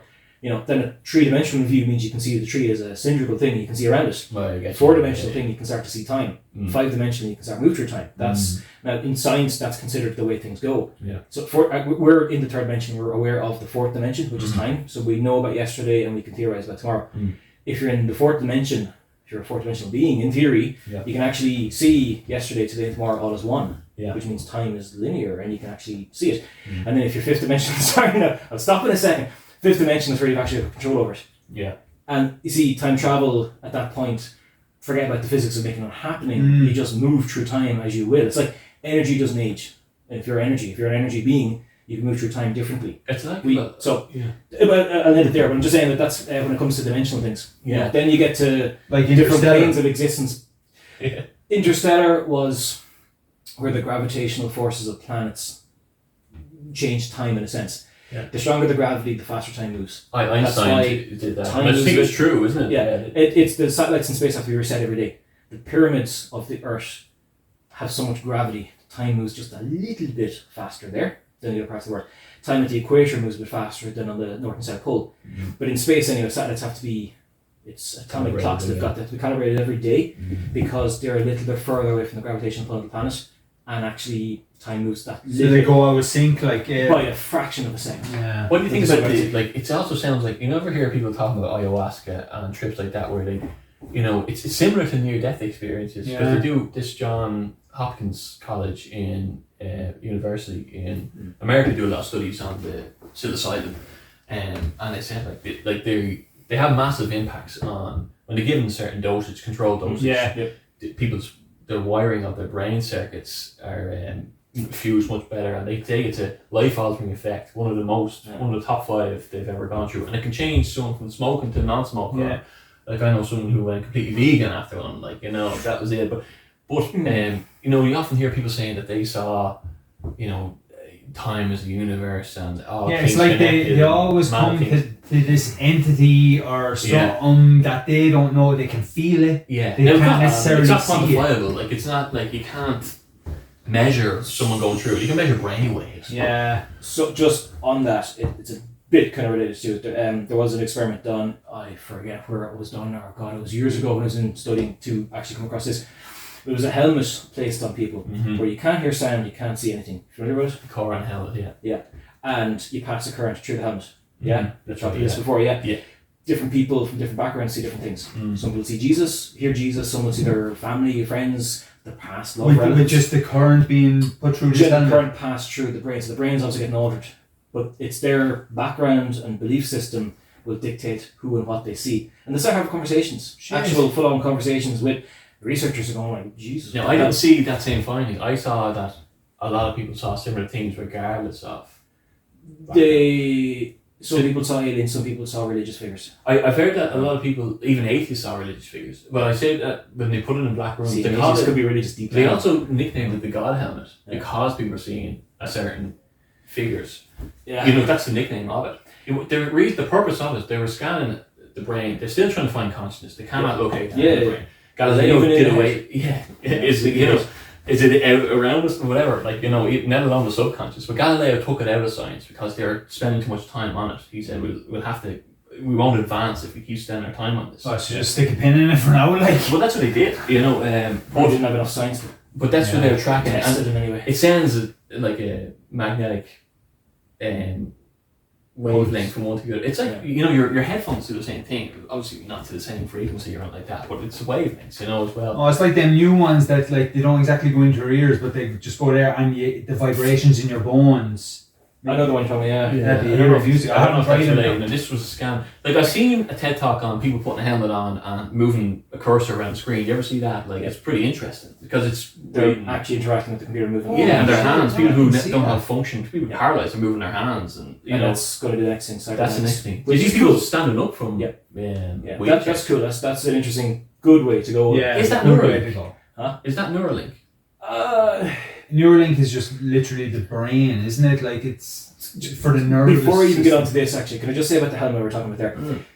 Interesting enough, in America, people consider their basements to be haunted for years, right? Now, when you actually think about the study about the helmet and the way it was affecting people's perception of things, and then apply it to America, where their basements held electricity, Yeah. insulation wasn't done great, the wires were running around the walls, it would have created a little bit of a weird current down there. people would have walked down to the basement, Like a static. had a weird experience and see things, heard things, experience things, and consider the house to be haunted. Yeah, And here we are. anytime you see the basement, like, oh, there's the creepy stairs. True. Yeah. Well, okay. There's the It's vision. dark, and it's Yeah. one way in, one way out. But if you're considering weird wires that are not insulated well, Mm-hmm. you know, and then just apply that to the whole helmet thing, Yeah. thinking, well, we know that creates hallucinations. Mm-hmm. So if you put someone walking around an area where wires aren't very well insulated, Yeah. are they hallucinating? Yeah. Maybe there's nothing going on at all. Yeah, It's well, just bad wiring. I think the human body is sensitive to electric current Oh no, it is in different ways, it's depending on how it's. all these houses that are considered to be haunted. Is it just science having an effect on us that we weren't aware of back then? It's all possible, man. Right. This Yeah. is- See, my view is skewed in a way because I believe in a good and a bad, and I have some like paranormal experiences from a young age. So I kind of at the fight in the a basement to me is like dark one way in, one way out. There's no lot of other people around. If you're going down there, you might be by yourself. Yeah. You create a certain amount of fear. We're nervous. And I think negative energy feeds off that fear. So that's my idea Like of a it. track's like. Yeah, and when we're talking about the 4D thing, I remember I used to see shadows on the wall for years, and then only when the age of the internet came, we were talking about shadow people. We briefly touched on it. People were seeing the exact same thing, thousands, millions of people. I've seen it. There's Facebook. You did? No, I haven't seen them, but Oh, I no. know people that have. Oh, They're still crazy. seen like it's Yeah, not. I don't see them anymore. I haven't seen them since I had a big turnaround in my faith, actually. And I think maybe the fear has gone out of me because of that, and I don't see it anymore. But I remember people seeing them in the same room as me, seeing the same thing. Had never seen it before. So I was in the room. See, that's fucked up. That's weird. Yeah. And Bruno, he wouldn't mind me saying it. When we were 14, 15, we were friends. He, spent night in my house or whatever like that. I would never say anything because he'd be weirdo, in school. Right, so, he saw them without you He even saw him telling coming them. off the thing. He said, and I remember looking over him. And it was twin beds, and he tears in his eyes. I said, "You all right?" He goes, There's fucking something there. bizarre. Jesus. But so my thoughts are that there is a sense of, I do think that there is a negative energy that feeds on people, and it can, if you're running low, people, I know, if you're in a bad situation in your life, you're more vulnerable to it. Yeah, it's so hard to turn it around because Yeah. it Now never again, just it's feeds based, off I'm shit. a religious person, so there is obviously the good and evil of the Bible and stuff like that. I do think true evil exists, but Yeah, but you're not afraid. Well, in a sense of not anymore. I can walk through the dark, and I'll be okay, But yeah, Walk into something, I suppose maybe. yeah. Well, that's the thing, And I do know there's a side of humans that in the dark where the tigers lurked, from the caves. All that is pre-programmed and wired into us also. What I was going to just say there is we are generally going to look for faces. Yeah, in you darkness. recognise patterns. Yeah. When you're in bed, you are more susceptible because you're in the dreamlike state. Mm-hmm. So when you look into the darkness, not trying to freak us out here, don't go have weird dreams. But What's happening? just so you're lying in bed, you're looking into a dark corner. Our eyes are not attached to the rest of our body. So when we're in a sleep-like state, our eyes can still move around. We can open their eyes and look around, but the rest of our body gets kind of paralyzed. It's a psychological explanation to people getting attacked and choked by demons and creatures and stuff like this. There was a lot of that. So sleep paralysis. Yeah. But the thing is, the more you are afraid of what you're looking at, the more your mind gives it power and the more you kind of create it in your own head. So the shadow people, especially if you're in a dreamlike state or waking up or drifting or whatever, and you're looking into the dark area of the room, because naturally, if you can see the room and it's lit up, you're going to look at the dark area because you can't see what's there. You seem to You're be just drawn attracted to to it though. Yeah, Why? you just can't see what's there. Well, it's a safety thing. You just can't see what's there, so you're going to want to know. That's you say, "Oh, I can see there. It's all fine." Can't see the darkness. Something might be in there, so I'll stare at it. there? Yeah. The more you stare at it, the more you can't see it. The more you start to look for something. We see this in lit up rooms. Yeah. Not in bed. This is sleep paralysis now, where your mind triggers, right? Yeah. Right. So draw a line under that now. The next thing is when you're walking around, fully awake, fully alert, and you look down the hallway and you clearly see the silhouette of something staring at you, and you're like, right, okay, well, I'm not dreaming, that's a different ballgame entirely. Yeah. People do see that quite a lot. They take pictures. There's pictures of these things as well. My number one podcast is a guy who is in palliative care. He did a TED talk and he was talking about he was a doctor. His father was a doctor. His granddad was a doctor. He went to work in palliative care and they said, "Oh, Susie's about to die." And I said, "Why?" He says, "Well, because she's talking about seeing her relatives at the end of her bed." And there's this kind of, I don't remember seeing that in medical school. He goes, there's a lot of stuff you don't see in medical school. But they've tried to do experiments on this, see how real it is and things like that. But like there's definitely a bizarre element to things. Like I know my mother, I don't like fortune tellers. I think they give a bad negative energy. I remember my mother was talking to them years ago, and there was cups swinging in the house. There was stuff going on and off. There were bizarre things happening, and I just, when I went to see one as well, I went to see one not too far away from here when I was 17, and I thought it was all good. I thought it was a bit of crack. And someone told me, go in there, don't move an inch, stay, don't let them read you. Didn't even look at me. Like a lot of stuff start happening straight after that as well. I think that there's definitely a negative side to things. Like I've seen this African chief, and he was on. He says, you can't believe people in the West believe in God because they don't believe in these spiritual things, because we see these things all the time. They obviously have witch doctors and all this kind of thing, but it's interesting. There definitely seems to be, and maybe it is a fourth dimension, or maybe it is, not sinister. But feel negative energy. The way I look at it, like if there is the bad, there has to be the good. Like there's not just one side of it. So if you do see bad, then relax, the good exists. Do you know what I mean? Or the other way around. Yeah. I know people who go ghost hunting and say they're atheists, but maybe that can be compatible. It just sounds strange, I don't know, like you can believe in a bad but not a good. I think there's much more. You can't have one way with the other. Maybe you can in different theories, like we're saying 4D and stuff like that, but I don't think that person's thought that much into it, Yeah. But it's interesting, but like you said, like this, you can't trust anything. You can't even trust, like what evidence would you need for these things? It's all. Well, for me, it'd be hard evidence. Show me some hard evidence. Hard evidence. Everything. What is hard evidence? Yeah. So eyewitness. What is real? But this is kind of what I'm getting at.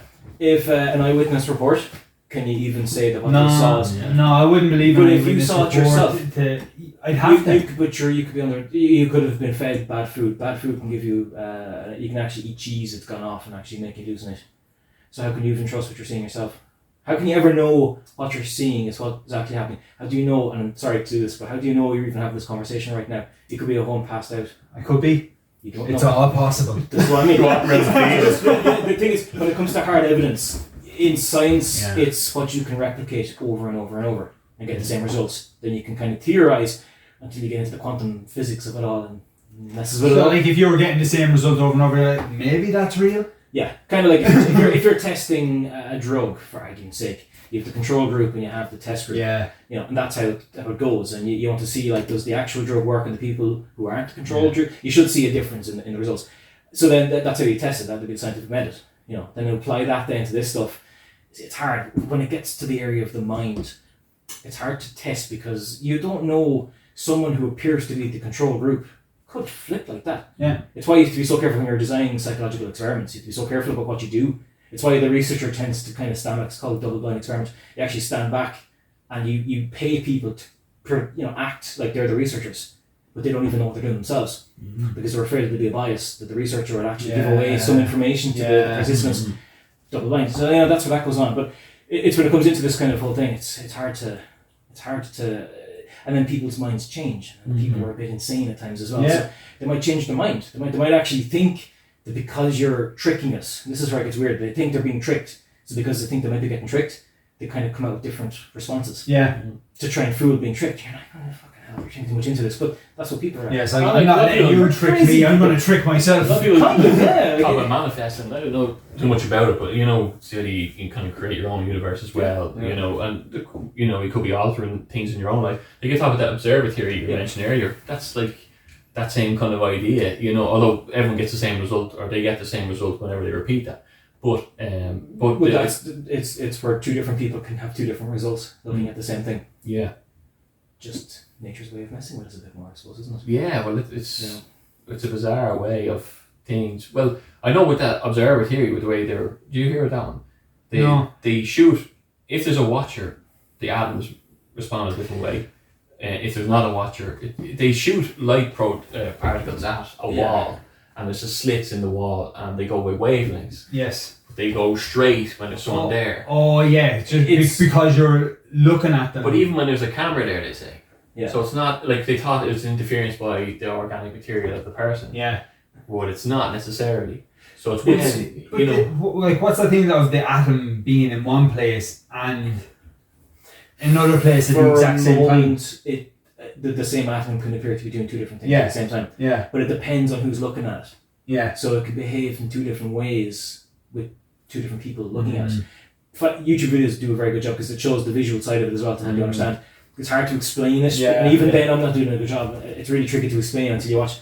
But basically, it's two different people get two different results by looking at the same thing. You could even simplify it and say, let's boil a kettle. So we'll put the same amount of water into a kettle and you watch it boil and time it. And I do the very same thing with the same kettle, with the same amount of water, going mental, assuming we have the same minerals in the water, and boil the kettle. It'll boil faster for one of us. Yeah. That's the gist. Which should always say, watch kettle never boils. Do you know? Or it's like if you're intensely waiting for this kettle, you really want this cup of tea. Psychologically, when you're watching it, you realise how long it takes. Jesus, this is taking forever. And it's like when you're told to sit there and they say time is a bit slower for you. It does go a bit slower. But no, the theory would be that if two people watch two different, same kettle, same amount of water, same amount of whatever, same criteria, in theory, one would probably boil a little bit faster than the other. Yeah, it's interesting. It's like or the world will end. I don't know. Do you know when you play don't do it like it's safety first. Like because that kind of leads to simulation idea, like because like a computer programming it that when you're there, it's like when you drive real fast on Grand Theft Auto and they can't keep up with rendering. It's like what was in this room before I opened the door? If I ran up and opened this door, like the atoms.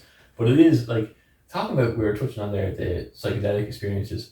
I had a particularly wild one a few years ago. It's crazy in Amsterdam, and I don't do that stuff. But even like that was mind altering. Changed everything for me. But have you heard of this? Because we're launching this holistic kind of health retreat. We're looking at CBD oil, which is obviously a compound that's in cannabis, but it's taking the psilocybin, the psychedelic side out of it. We were actually trying to get 3 cups of coffee here today and it didn't arrive on time so we could have it and talk about what we're doing it and sell it. Have anyone tried CBD oil? No. I have tried rubs, muscle rubs, stuff like that. Similar to the stuff out there. Yeah, it didn't work for me. Yeah, I was talking to a girl the other day and she said it really worked for her. See, you have to consider the placebo effect right there. Yeah. Power of belief. I'm not saying it didn't work. 100%. But it's a factor you have to bring into it. Simply telling someone they're taking something that has psychedelic effects might be enough to give them psychedelic. Yeah. There might be true, it might be causing magic mushrooms, whatever, but then you could give them normal mushrooms and tell them it's magic mushrooms. And if they truly believe they're getting magic mushrooms, they will be interesting to watch for a few hours. Yeah, definitely. So, I remember a friend we all kind of know, I would hang around with, me and Borna would hang around a couple of years ago. But we were playing a game of poker one night and we were all drinking and we filled his vodka with water and the more we played he kept losing drinking and he was staggering around the kitchen and we were looking at each other like what the drinking water? Yeah. No way. Was it some flavoured water or something like that? Bizarre. Dead honestly. That's insane. I've seen it done. It was done in England years ago. It was 5 lads had non-alcoholic, 5 guys had the alcoholic. The funny thing was that the guys drinking the non-alcoholic who actually thought it was alcoholic behaved and acted more drunk, more stumbly, more slurred, more under the influence than the guys who actually were drinking the alcohol. Yeah. So power of belief. Yeah. And then obviously to be told afterwards it was an alcoholic, they wouldn't believe it. Yeah. Because it goes against their understanding. As far as they were concerned, they were drunk. Yeah. This is it. That's mad. There's a theory. I think Nietzsche said that people don't have ideas. Ideas have people, and I think they applied that to like Nazi Germany, where we all thought it was like a top-down thing, but like there's people getting behind that wanted to be, Nazi like Auschwitz guards and things like that. Like, there was bad lads out there, but also like there was lads that had no choice. Yeah. It's interesting. Fearing as well. If you're terrified of what the guy above you might do, you're going to just stay in line. Exactly. Psychological experts looking into that as well. It was I forget the name of the guy. There was Zimbardo anyway. There was the prison experiment for one. Just know about that one. No, it's the one where a bunch of participants were told, right guys, just say 30 of these here, 15 of these are guards, 15 of these are prisoners. Yeah. That, What happened? The guards acted, they were all participants. None of them were qualified or guilty or anything like that. The guards became proper serious guards and got into the role. the prisoners became actual prisoners and banded together and tried to find ways to fight. And it had to be stopped because they became aggressive. Wow. Fairly sure they made a movie on it, or they recreated it Yeah, recently. it rings a bell. I think even Netflix might have had it. The other one then was go back further, and this one here is it brings ethics into psychology when you're doing testing, because you wouldn't get away with doing it now. Yeah. Because you're leaving the person traumatized. Yeah. The gist of it was they were given a board that had buttons on it to shock, and they were told there's someone else in the other room. They have to read out questions to the person in the other room. If they get the question right, you push the green button. If they get it wrong, you push a button that gives them a shock. So it was voltage. So the lowest setting was enough to give them a pinch, up to the settings where it would electrocute them, right? So there was a researcher standing beside them who was a participant. They were there to tell them what to do, but they didn't even know what they were doing. They weren't actually the researchers. They were just there to kind of make it look like they're the researchers. Yeah. Wearing a lab coat, and the logic behind it was to see how much authority someone in a lab coat or high vis could exert on someone in a position where they're just think to fall in line. Yeah. And this was done because they wanted to see was if you're in Germany and you're doing bad things because your Nazi overlord tells you what to do, are you doing it because he's the guy that's over you, or are you doing it because you choose to do it? Yeah. That was sort of gist of the experiment anyway, was that questions were read out, and as the people in the other room, who were all fake, it was all, were reading out the answers, every now and again they give a wrong answer, so they got a shock, and you hear a shock. But it got to the point where they were screaming, saying, because they were supposedly tied down, you never saw them, the person doing the shocks never actually saw them, but they were saying like, I'm tied down, I can't get away, please let me go, it's hurt, I don't want to do this anymore. And then they started screaming, and then eventually got to the lethal, and the researcher, the person pretending to be the researcher said, push that button now, they got the question wrong, push the button, they're not answering, push the button, shock them. Yeah, they probably die, but press it anyway. And statistically enough people actually push the button. Holy shit. A lot, surprisingly. There's a problem like that, the fall or the push.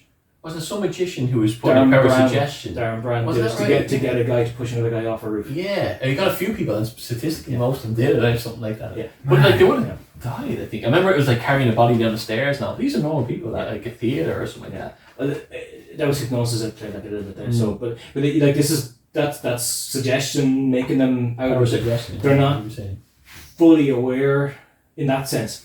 Whereas in this sense, the person is sitting there with no hypnotic suggestions, and they're still pushing the button. Just the guy in the lab coat beside The him. guy in a lab coat that looks authentic, telling you to push a button, part of the experiment, do what you're told, push the button, kill that person. The shot will kill them. And then they push the button and the person goes quiet. And then the guy in the lab coat just walks out of the room, the person thinks they've killed them, breaks down, starts crying.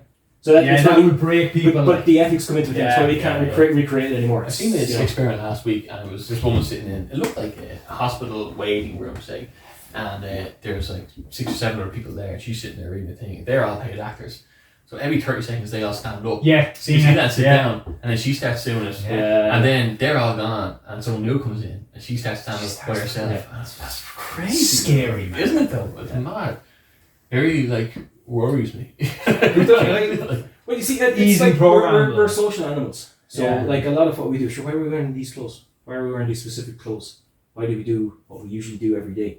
Our routine's been bet into us, not even bet into us, but it's just been conditioned into us from an early age. Like it's repetition, it's the norm. There's some things that are practical though, Yeah, there's when some you things that mess are with the impractical. Like she is doing it for no reason. We're cold or we want to look, whatever way. Yeah, but why do we wear what we wear? Why do we choose the clothes we wear?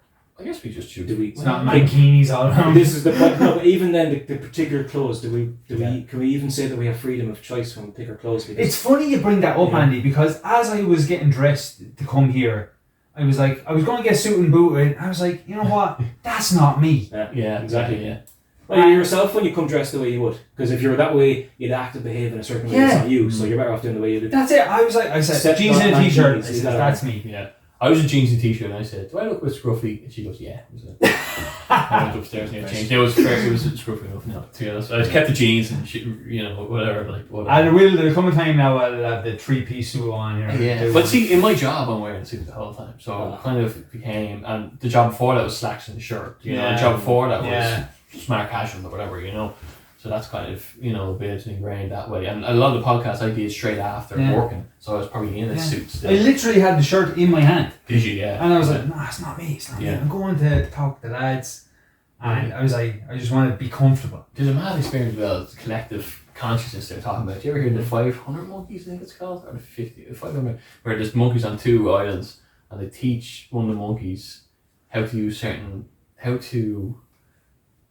they start dropping grapefruit. I'm not gonna get this right, but they start dropping food to them, and they teach them how to open it. Right. It might be whatever it is, and they eventually, once they learn how to do it, they open it, and then straight away it takes them a certain amount of time. They drop it, and then, but when they drop it onto the far right of the monkeys, Don't show them anything. they do it straight away. So the idea is like there's a collective consciousness somehow. That's insane. Yeah. There's a researcher in America called Deane, right? So he is doing the research into telepathy. And telepathy is big right now. It's considered real. They've done the lab tests. They've recreated the lab tests. In a sense, it's sending messages mind to mind, ideas, thoughts, and then it brings in the big question of without any technological assistance. Professor Xavier from X-Men type stuff, exactly like that. Been done in the lab and recreated. Has been proven. Been done to the point where they're saying, I'm not going to say that the grand consensus says it's real. These guys are gone. They're kind of saying, look, we've done it in the lab, we recreated it, we see it's happening, it is real as far as we're concerned. So we're going past the stages of, is it theoretically possible? And we're now looking into how is it possible? Because as far as we're concerned, it's real. Fuck. And you're kind of bringing in lots of other psychic phenomenon as well. But if you're just sticking with, visions and communications, and it's kind of like... It's like electrical signals, similar to what we're saying, they're moving the cursor. I know it's a lot deeper. A lot more simplified because you've AI that can read brainwaves right now. Yeah. So if you're thinking and moving it, your brain gives off certain waves, and the AI can identify it. At some point, you're going to have a cap where you'll be told, tell us what happened. And the AI will figure out what happened. You won't have to actually even say won't anything. even open your mouth. It will technically just read. I've seen the World Economic Forum. That's already been doing. Yeah, I've seen the World Economic Forum at the start of the year got together. I don't like any of these guys, but anyway, they were talking about productivity in the workplace, and basically all the workers had a handle on them, and it knew by your brainwaves not only how focused you are and if you're doing your work, but if you were thinking about that person in a sexual way, and they were able to monitor your brainwaves, and they were your brain lights up. So it's easier to monitor that. But I know what you're saying. Yeah. Yeah, they were saying this is like here, this is well doable, like everything about it. It's the AI is it basically it has it's basically you put a bucket in front of you, and you start showing bunch of pictures. So the AI starts to record what you're looking at and what your brainwaves are, and over time starts to build up a picture of what the brainwaves actually relate to. Now you could get different people with different types of brainwaves, so it's not going to be foolproof. Yeah. But 10 years time. Yeah, it's only a matter of time. It's a scary experiment. People who are like vegetables, and can't talk or anything like that. But if you show them, if you say, to communicate about, they talk about tennis, I think was one, and their brain reacts the same way as someone else's brain. So it's like they were fully conscious in the back of their mind, but they couldn't do anything or speak, which was scary because they're trapped inside that body. But they were exhibiting the same brain waves as someone. Now, not the same neurological brain waves, going shoot through the body, but it was a scary idea that there was a young fella who, after 20 years of being completely vegetated state, came back with his mouth and then completely regained. Yeah. And he said, look, and it was horrible because he was talking to his parents, and there's a big show about it. It was I heard you saying if it would better easier if I was dead and all this kind of thing, So he heard everything. He heard everything and he remembered everything, and he was much more cognitively aware. He like anyone, just all he could do was hear, not able to interact. Wow. But that's a scary thought, That wouldn't be a good place to be. No, it wouldn't. No. That's kind of the science where technology is involved. What this guy in America was studying, or still on the go actually, to be fair, it's kind of looking at more, forces of nature, if you want to go down that road. The theory that there is one group consciousness and that we're all connected. Mm-hmm. And the more you're open to that, the more you'll perceive, the more you'll pick up on things, And I'm just saying perfect examples where we've all had it where you look at the phone for no reason at all, and then all of a sudden it rings. Yeah. Or you go over and you pick up the phone and you know who's going to call before you even call, or the phone is ringing and you know who's on the other end of the phone. Yeah. Now you can argue and say, well, at 5 o'clock this crazy bastard calls me every single day, so I know it's him. Yeah. Or you could say, well, it's people that you don't get calls from very often. Or times when it's good news or bad news, you tend to get that weird vibe of Jesus. I'm about to pick up the phone, I'm not sure if I should. That all links into it. And then it kind of comes down to ESPN, is that, or ESP? Extrasensory perception, It comes down to the way they describe it is everyone has the ability. We're all tuned in to a certain degree, but it's kind of like imagine certain people are tuned in more. Yeah. It's kind of like imagine giving someone a violin. Mm-hmm. Some people will master it. Some people will never have a chance in hell of doing it. Yeah. They just want to do it. It's kind of the same with this. You have the talented, skillful people, and you have the people who just can't get their head around it. Yeah. You know, and obviously, the more blocked you are to it, the more you want to not be a believer of it or not be open to it. Yeah. The more you're blocking it off anyway. Mm. It's a little bit of that. I spoke to a guy who was who worked for the White House, but he was I should get this right. He was a biohacker, but he was a cosmological biologist, and he worked with Trump in the White House. But do you remember Jonathan Clark? It's about 2 years ago now. It was actually the start of COVID. Unbelievable. He's talking about grounding and this, that, and the other. But he was also talking about, I was talking a bit about the shadows and stuff like that. And he was talking about people have been on different wavelengths, you know, when it's in beta or meta, like the Earth. And some people are tuned that bit higher, and maybe they can Delta is perceive. the wavelength you want to be into. Perceive these things. Maybe these people can see a slightly higher wavelength at times, you know, Yeah. possibly. Yeah. You know, he was theorizing Yeah. from that perspective. Of Yeah. it was interesting, you know, we were talking about the grounding and stuff like that, you know, that was interesting. But yeah, like you wonder, you know, and do we choose even subconsciously what wavelengths we're on? I know you can listen to different vibrations, and it's statistically are proven to heal certain cells, you know, certain frequencies. Bones that have vibrations actually make bones heal faster. Do they? Yeah, I think bees even humming helps like pregnant women and things. I think it's Cats as well. do they? Or Yeah. Sound is powerful. Like Even the think ocean, like a running vibration. water and stuff. Yeah. Like how many times have you stood at a beach and be like, just listen to the ocean? Yeah. Just listen. But like we're a lot of water, like what are we 90% water or something. So I was talking to that guy before you, Dave, at the last time, and he was showing a Dr. Emoto in Japan who played different types of music to water, and rock heavy metal was like all scattered, where love songs was all like a design like a snowflake would be, and just showing how we obviously pick up on radio interference and, you know, Seeing music something we similar listen with to. sand or something like that, Was it? with the sound being played into it, and different sounds make different geometrical patterns. So if and we're stuff 90% like that. water, like, and what we're listening to on a daily or what Oh, vibration. surely it affects. Surely it has to have some effect.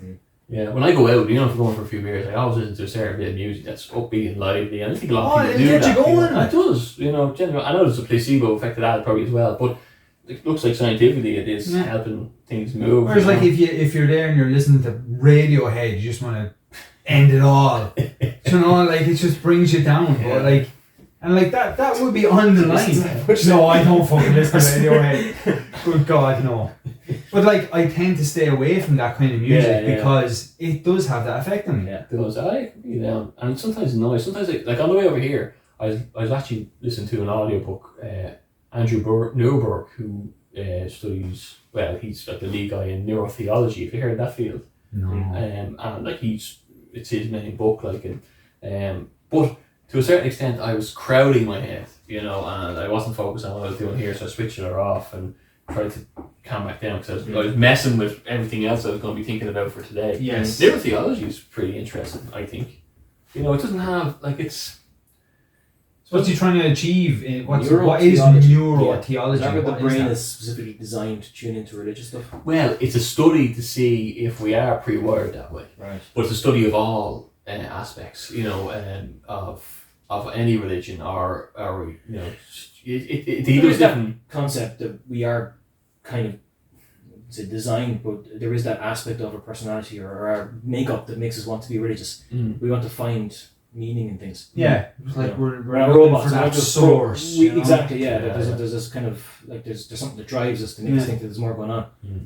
Like, how many times have you thought of that question and you'd be like, I may stop thinking about this because it's just too big? You see, we're that little bit smarter than most other animals on the planet, and that's the problem. They don't go crazy over this Yeah, kind of they stuff. don't. They literally we don't do. have that thought. I like when a hyena Or do they? I don't. when a lion kills a hyena, it didn't murder it. You know, they don't look at it that way. We don't look at it that way. It's Yeah. a necessity for survival. is the way Yeah, they look like at it's, it. yeah, and I suppose we're Cats are the exception. Cats are evil. They're sliding. I have to wonder Those cats are evil.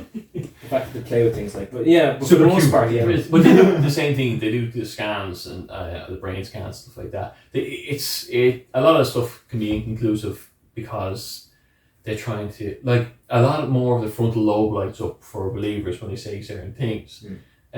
Like It's still an ongoing field. It's just. Are they trying to kick into the pineal gland, right at the third eye? Like, no, they're not trying to do that. No, they're not trying to do anything. They're just, your man is non-religious. He just wants to get different feedback, but he has believers coming to him and saying, "Thank you very much for your research. You confirmed this," and then he has the Atheist Association coming to him, "Thanks very much for your research. You've confirmed this."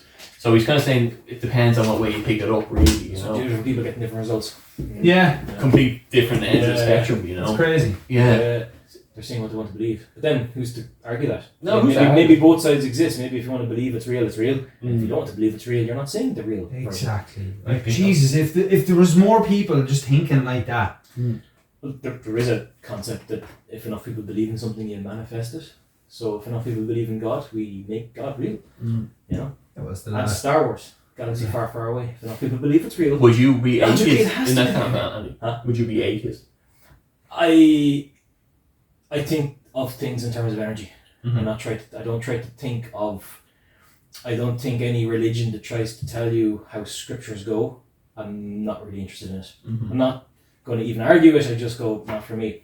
I kind of just think more in lines of the logical way things might flow makes sense.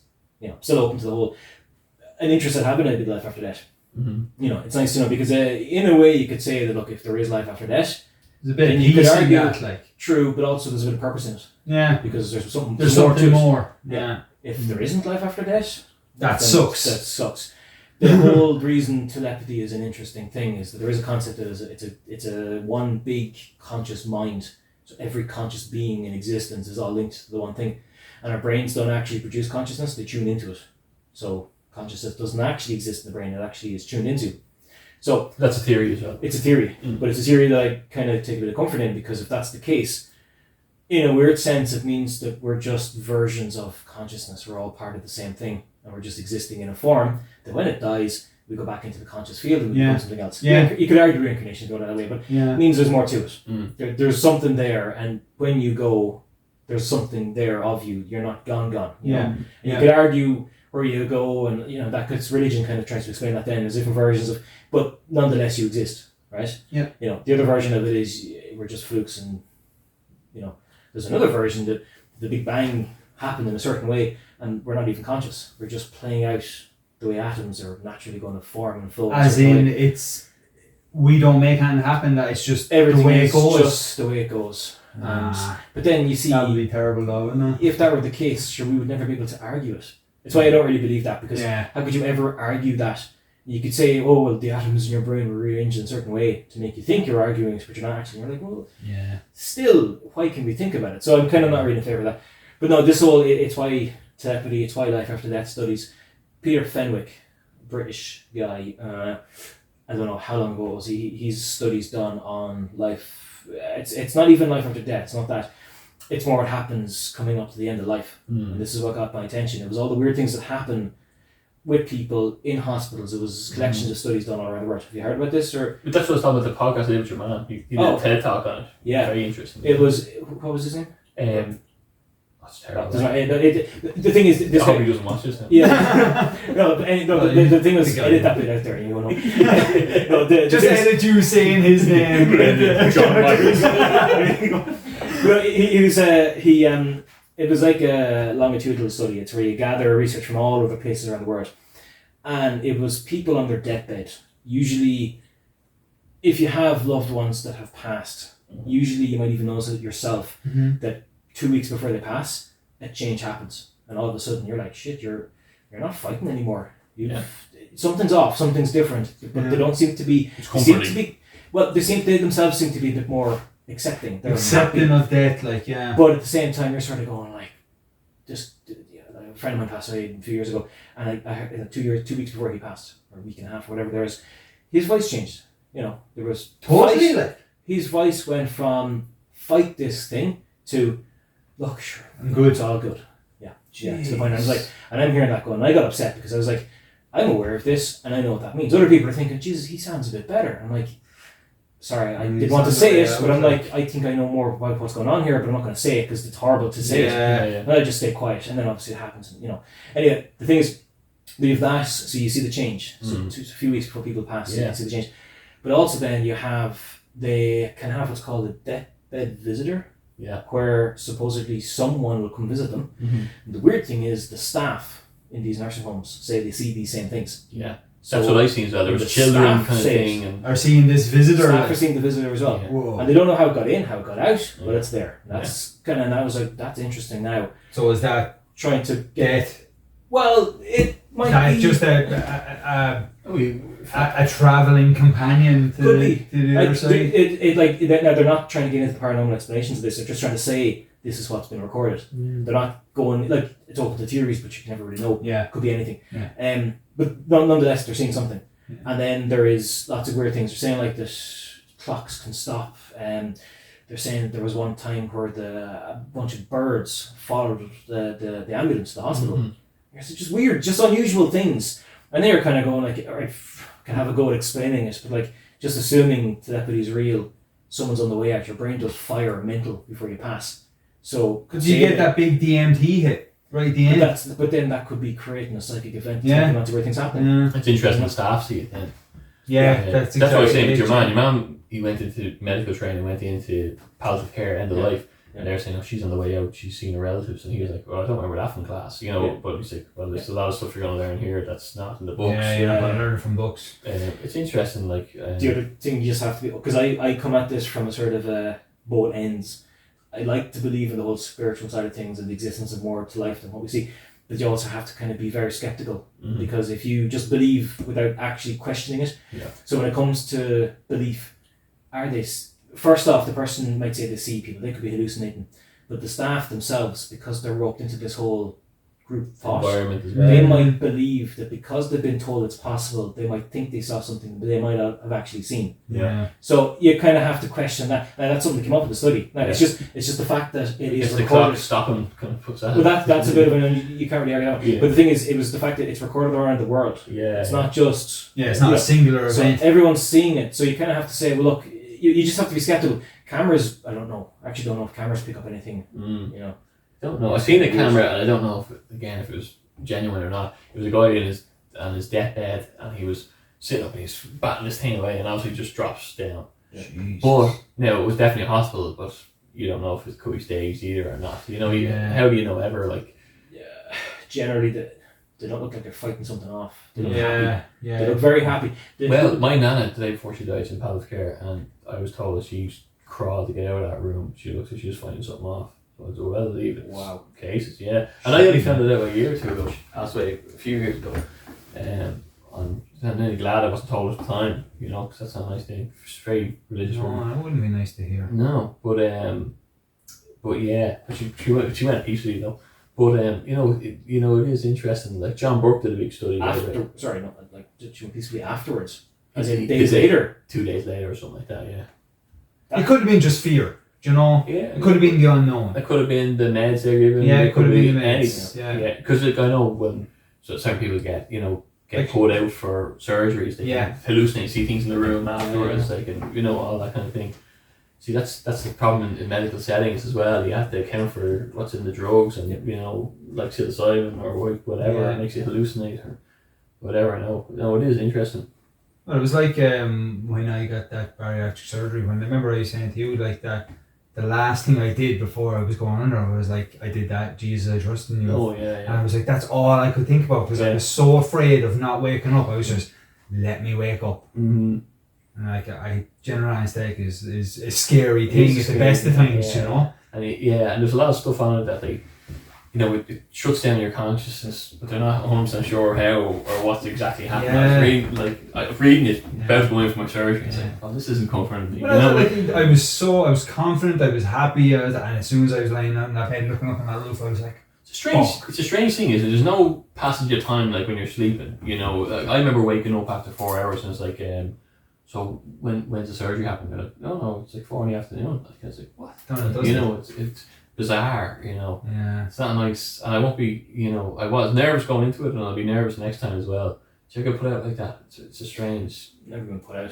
It's just blackness. You're asleep and then you're awake. That's it. Hours later. It's like a second later. It's really weird. But like I was in a different bed, so someone who rolled me onto a slab, and then and my boxers were in the next bed. Yeah. Lastly, you're lying on the table. You remember that bit in the roof, and then you wake up and you're somewhere completely different. Yeah. That's insane. Yeah. Like it's not that fucking mental or anything. Like you're just being moved in a medical setting True. from one into another. The fact that you're not aware of it. Yeah, exactly. You're not aware. Have you ever had out of body experiences?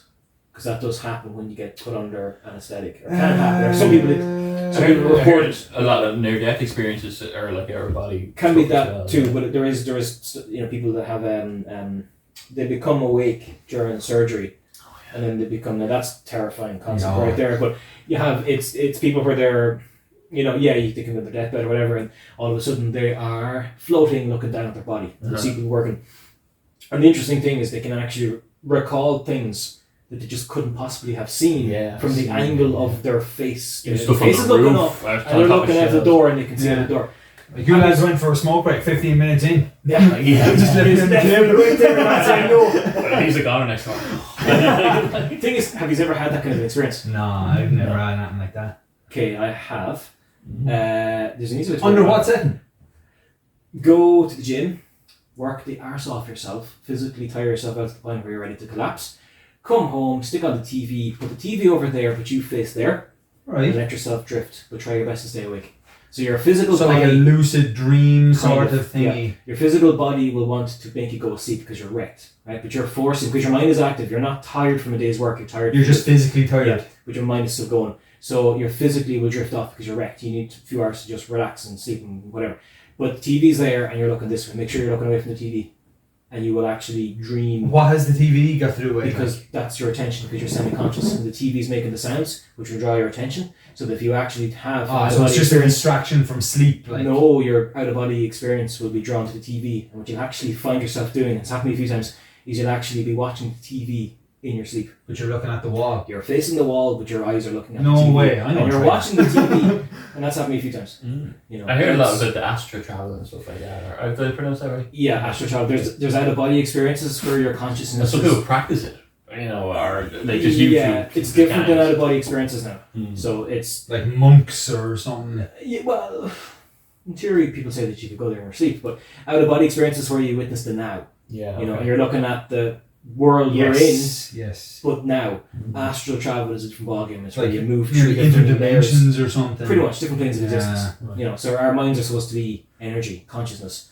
So you're moving to the planes of where you can interact with beings that are just energy, that might not have a body.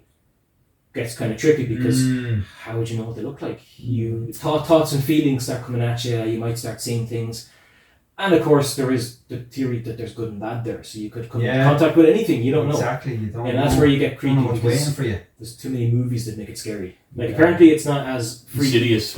Yeah, but there is the scariest movie of all time. Insidious. Was that astral plane that they were supposed to have gone to? The kid was astral traveling. The father was able to do it years ago or something like that. Or that's like it's kind of what the theory would say. Incredible, but just bring that film up because it is terrifying. There was one scene that would really let it down. I don't know if you know the scene I'm talking about. He's about to walk through the red door and this bull-feet looking guy jumps out of him. Stupid. Oh my god. I remember watching that in the cinema. I was like, oh, this is real movie. And I said to a few people afterwards, like, they thought the exact same thing. Absolutely stupid. Like, like a scary guy. Yeah, it was a jump scare. It was the guy looked like something out of Buffy, where it was kind of like he was in this demonic world, and there was a weird scene where remember the girl took a shotgun and killed her, but then they realised that he's out of the body, so it's like a race back to his body. The first one, this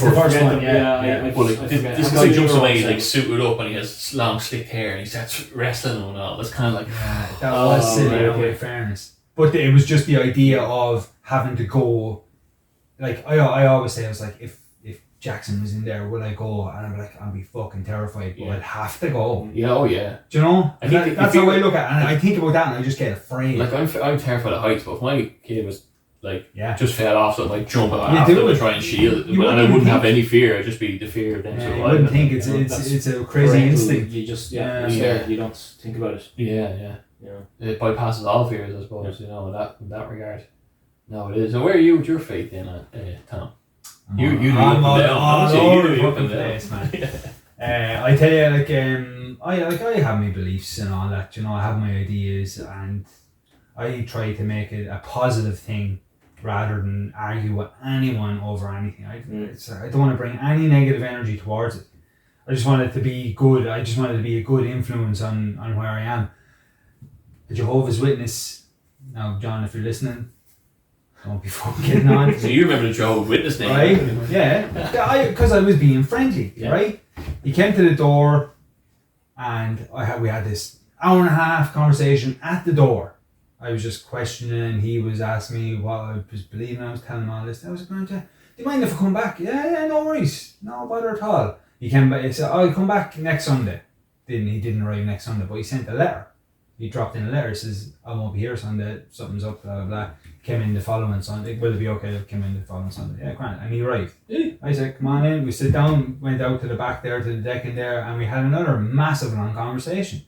And I said to him, I really enjoyed it. I says, that's a really good conversation. I like just shooting the ideas off one another and like figuring out what his beliefs were. He was very New Testament and trying to push that. And I was like, back there a bit.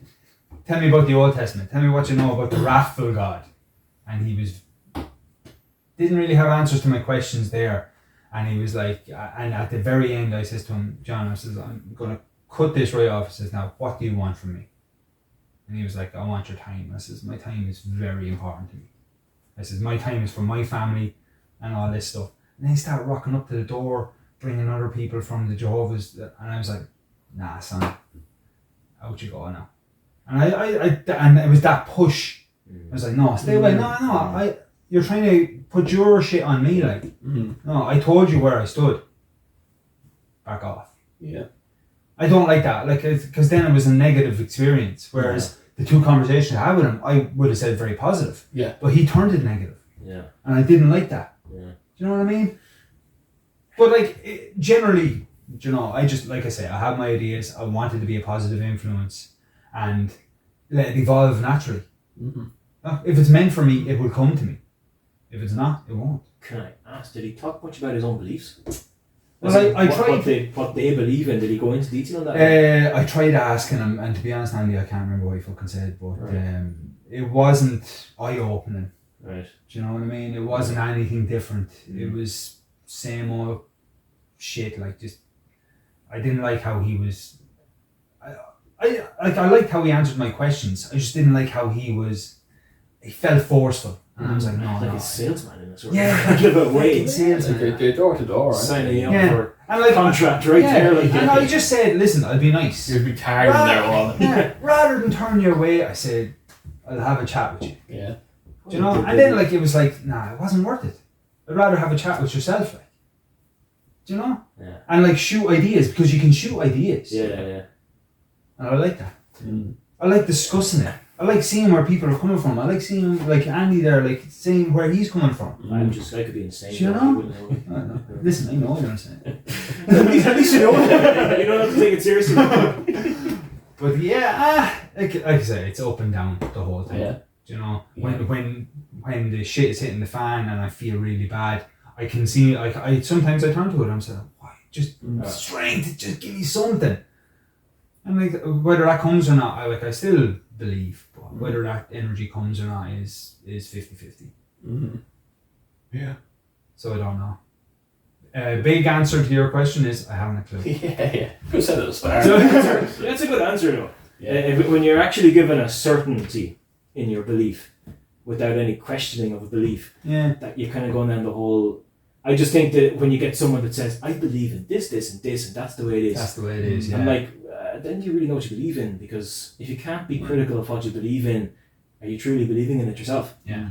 Belief is something that you have to kind of uncover. If you're just believing in it because of textbook stuff, are you free to actually truly believe in it, or are you just kind of programmed to, are you conditioned to just accept and believe?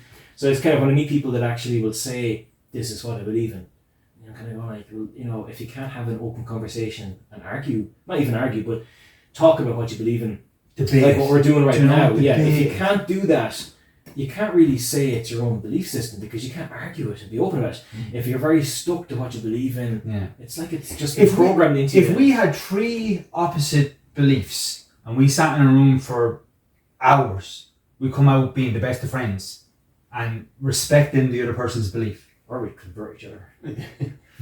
No, I go strong. I am strong, and I'm fairly sure you'll be strong about what you believe, and you're not going to have anyone else tell you what you believe. I'm not going to try and force what I believe on other people either. Because if it could be comfort to people in a certain way, and especially I could be, it's like, but there can be times when you can be chatting to people in a way, and you can feel like, you're throwing yourself at them, and they're like, you just stop. You don't need to do that. Yeah. So there's a bit of that too.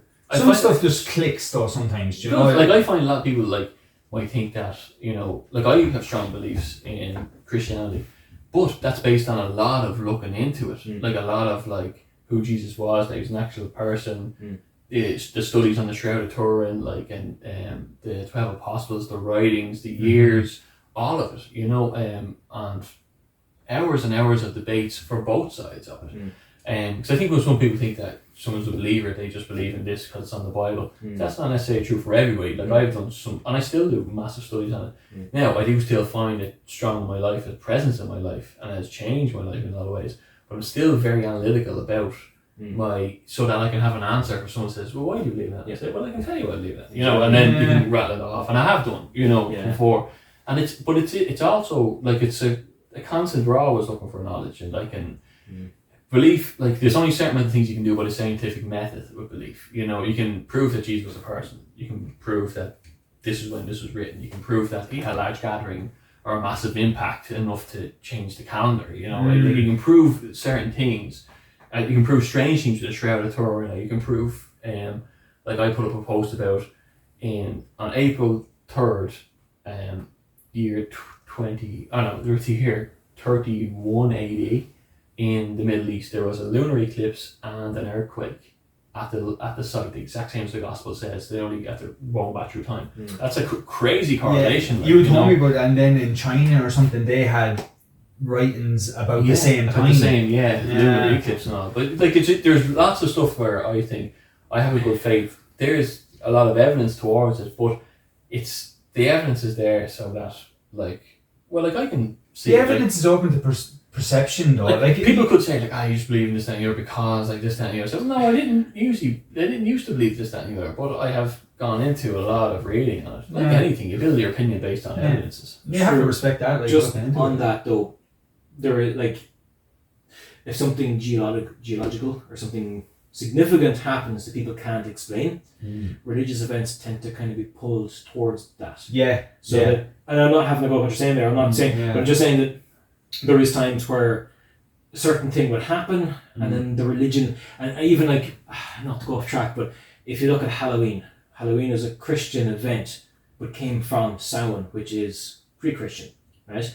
Samhain was based around a certain time of the year, and then pagan. It was pagan is just when you don't believe in the traditional Catholic kind of religion. But their own gods or whatever. Christian tradition?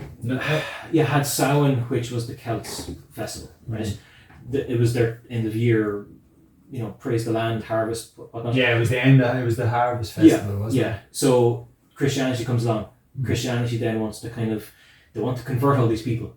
The best way to convert them is, instead of enslaving them or taking over, change the religion ever so slightly. Yeah. Make it into ours. See, this is where I separate from, a lot of people think, if you believe in Christianity, you have gone along with everything the Roman Empire have done, the Roman Catholic Church. Yeah. But I think Christian is very different to that. But I think that in the flip side to the events happening geologically, for geological digs, they often used to cite the Old Testament Bible to find locations for things. It was that to them years ago. We're in a new era and age that we have to have empirical data on everything. Sometimes there's not empirical data on things like the conscious mind or like faith maybe.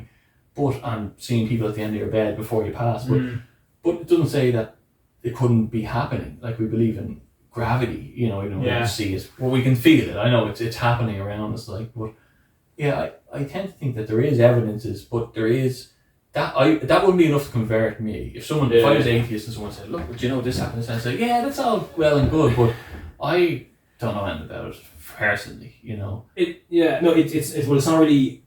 It's kind of more like you have the religious teachings and how to live your life and how to be a Christian and whatnot. It's just that some of the events would get moved to coincide with Christmas, for example.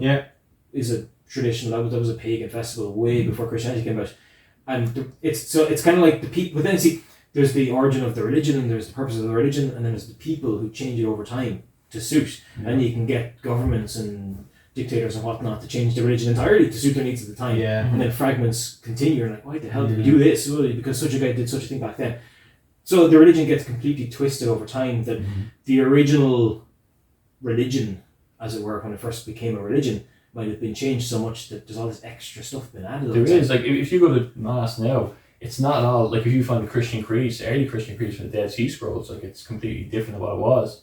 But it's interesting, there is non-religious writings from the Romans who would have put him to death at the time, like in Josephus and stuff like that, that coincide with, you know, they say there was never a time in history where those 12 apostles all were hunted and died and never once recanted their story. They said, like, they'd never seen that in the history of any organisation where they never went back on it. Like, they had such a strong belief. Doesn't mean it happened, but then 12 people living in different countries, they believed they saw something, like, you know, and there was a list of names of 500 who thought they saw, like, and they were saying, well, what a mass hallucination. I was like, well, like, you know, 500, like, but no, it's interesting, like, it's hours worth of stuff, like, but it only adds to, you know, I became a Christian, then I said, right, I want to know, something happened to me where I called Jesus, I trust in you, something changed, and I said, I want to find out what's going on behind this, and I was brought certain places, very strange, radio turn off, images come in my head, I go there and meet certain people with real weird things like that. And I said, I want to know if there's any base behind this, because I don't know anything about this. And that's when... What's interesting there is how fast it worked for you. Yeah. Like, that's crazy. Like, was he there waiting for you? Well, do you know, was he there? It was like... There is an New Testament Satan says, I knock at every man's door. Do you know what I mean? And I if they open the door, I'll come down with them. Yeah. Like, I know people who, you talk about religion, they get angry about it, and which is something, you know... It should never be a negative thing. No. And, like, it is a personal belief system, and I think it's possible, you know, when you're back against the wall, you know, maybe there wouldn't be so much suicides, or, you know, that's a big blanket statement, I probably shouldn't say it, but, you know, like, if people have nothing else, at least they'd have something, you know. That's a comfort statement as well. But, like, easier said than done. Yeah, so, I mean, look, I don't know, the internet's mental health is such a powerful thing, especially lately, it's scary. The mind gets twisted, and sometimes you can't twist it back. People have moments of madness too, like that. Just unfortunate where they are when it happens, you know. Without digging it, making this kind of go a certain way or whatever. Out of curiosity, why pray to Jesus if you can just pray directly to God? Why is it you ask Jesus for protection and not just God? Now, I'm not trying to be religious when I ask that question. I'm just saying, why would you choose Jesus as a saviour and not God? Because the same, no? I have two answers. I think that God, Jesus is the link, the human link to God. Like that's what he serves the purpose of. You know, he says, no man come before the Father except through me. So I think he's, you know, when it's judgment time, he's the guy that he's the doorman. But he's also, he came down to our life. He's the connection, I think. But did he come down, or was he sent? What, like? Well, it says, like, there's a lot of talk about the Genesis 1 where people say Jesus isn't in the Old Testament, or some people say he's in it 700 times, and, like, all these prophecies were completely fulfilled. And they said, like, in the beginning was the Word, and the Word was made flesh, and like man so he's the flesh of the Word. He's the Logos. Yeah. You know, that's what they saw. They say, you know. But, like, to Jesus, well, like, I remember getting mantras and all. Like, I went through a hard time with them shadow things. I remember your brother actually gave me, like, an Indian mantra one time to say, I believe that would happen, you know, and didn't. It made things worse, I thought. And I went to a fortune teller, and, like, he said, yeah, that's true, you can do it, I can do all this kind of thing. These are the books, didn't want to go near them books, so thank you.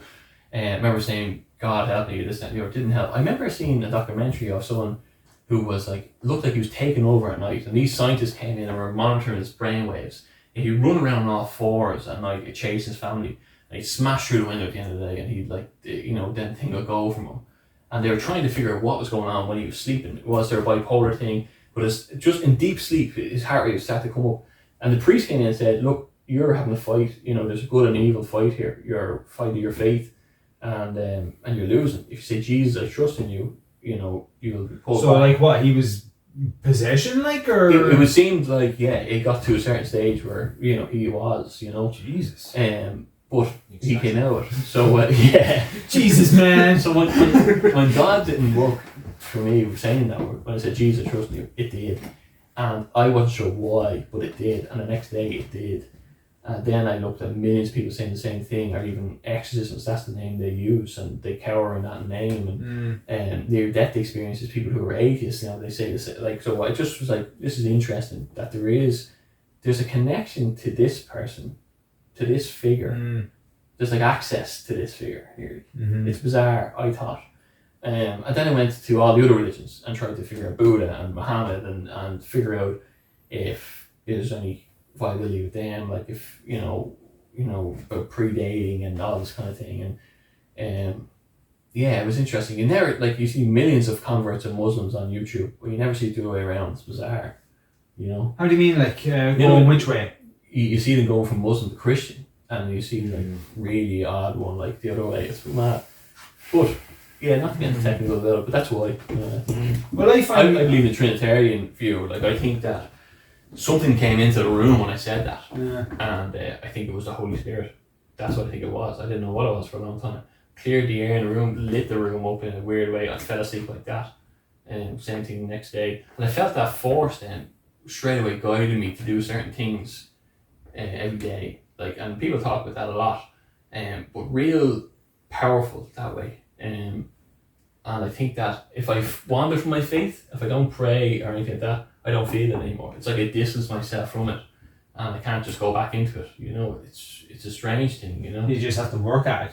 Yeah, I think so. so. Just knock there. Is he on the chair? The chair? Knock? I don't know. Sounds like a knock, but anyway. Yeah. Sorry.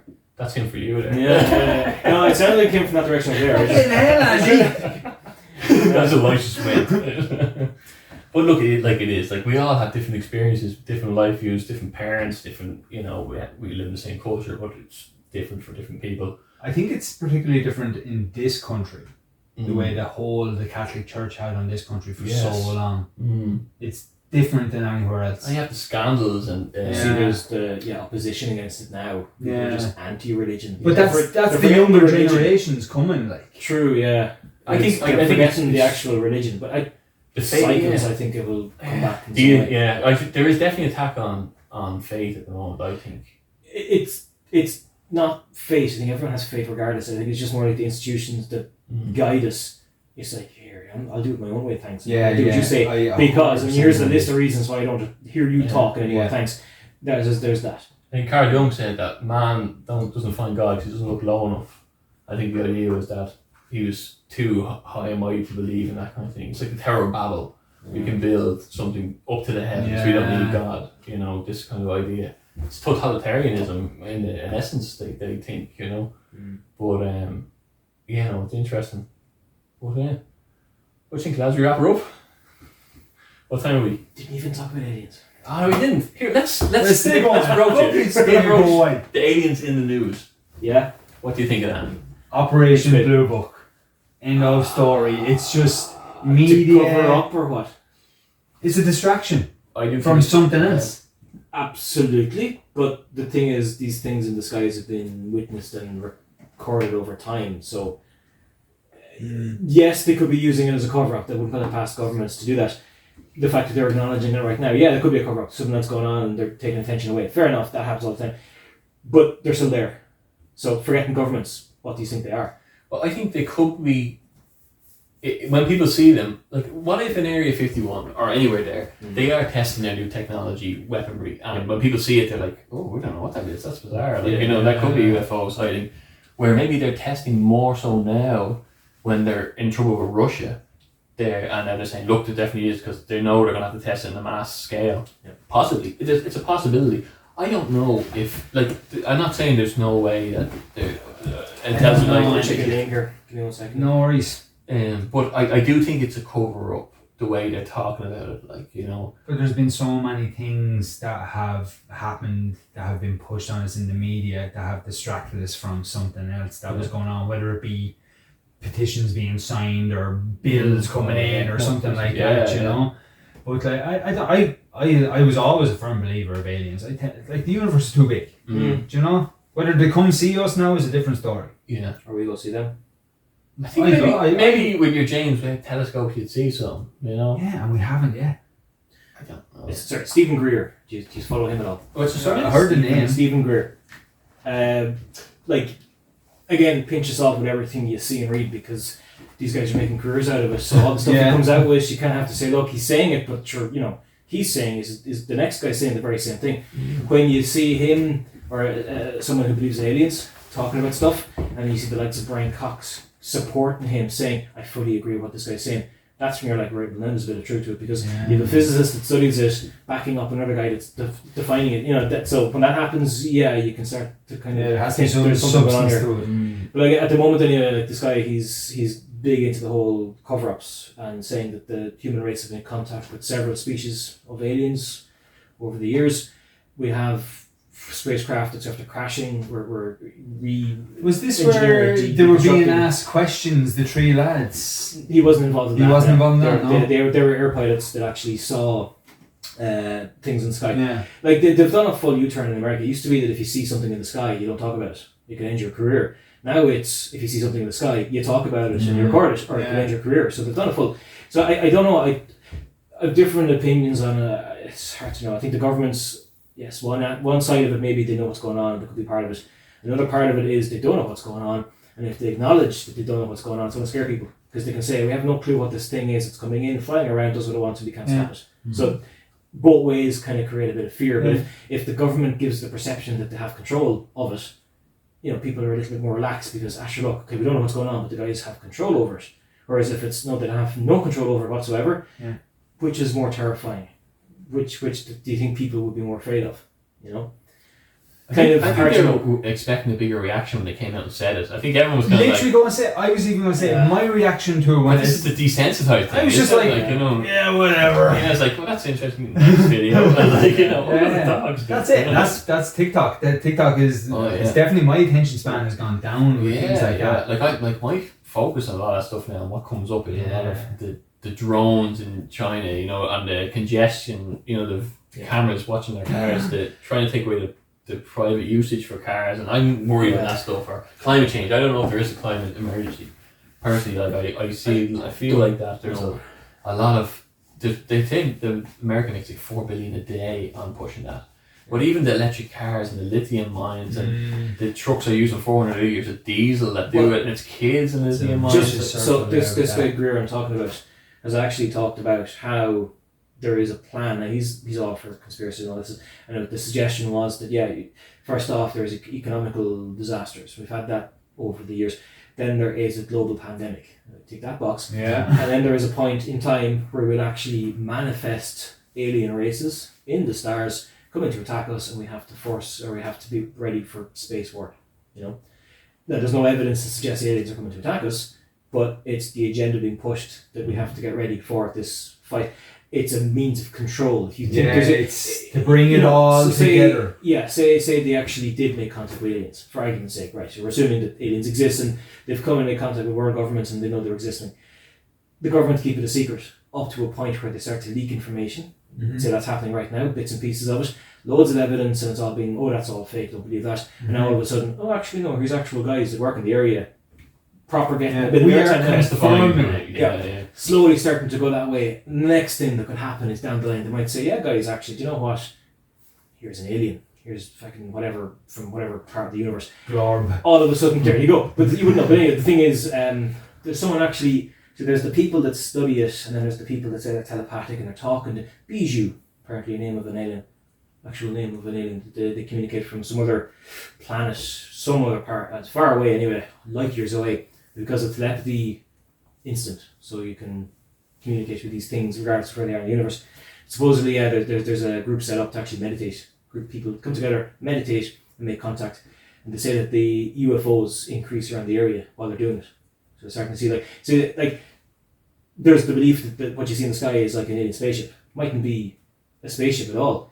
It could be some weird phenomenon, some energy, weather balloon. Exactly, but you don't know. But the thing is, some sort of energy, something manifesting. But it literally just pops because enough people are thinking about it. They literally will it into existence in some way, or they're making contact with something, and it's that thing they're making contact with shows a response. Yeah, you could say aliens, you could say, but like it doesn't necessarily have to be a little green man at the other end making a ship fly right. It could be a conscious group making consciousness connections with some other conscious group. Yeah, rather than it being like a physical thing, it can be totally like interdimensional, which is nearly more plausible than something from such a far off distance having the technology to travel that much through space. Where the interdimensional thing is they could also invent with AI now a being that they're shooting to the TV is saying different things to us, you know. Like there is also like a lot of people think it's similar biblical times. You look at the book of Revelation where it's talking about pandemics, rumors of war, cashless society, chip in the hand or the forehead, the right hand.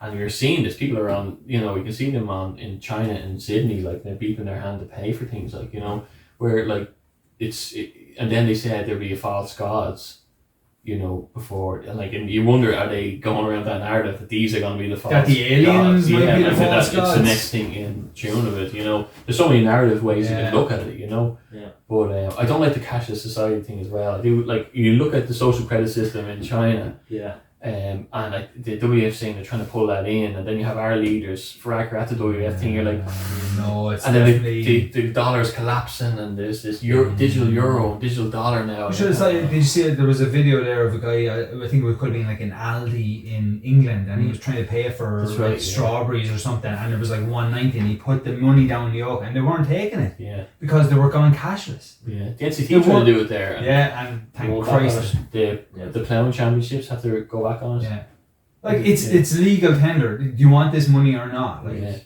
I'm no taking this product. There's the money. So the thing is that then, like, if you don't comply with their emissions, you know, driving your car a certain way, or don't comply with this, that, and the other, then you know actually a bank account, like we see with them reporters. It's a form of control. It is. It's an indirect way of enforcing. And it's the ultimate form of control, really. Like, if you can't have a livelihood, like you have electric house, and your house, they're trying to get rid of, you know, your stoves. It's like the self-sufficiency.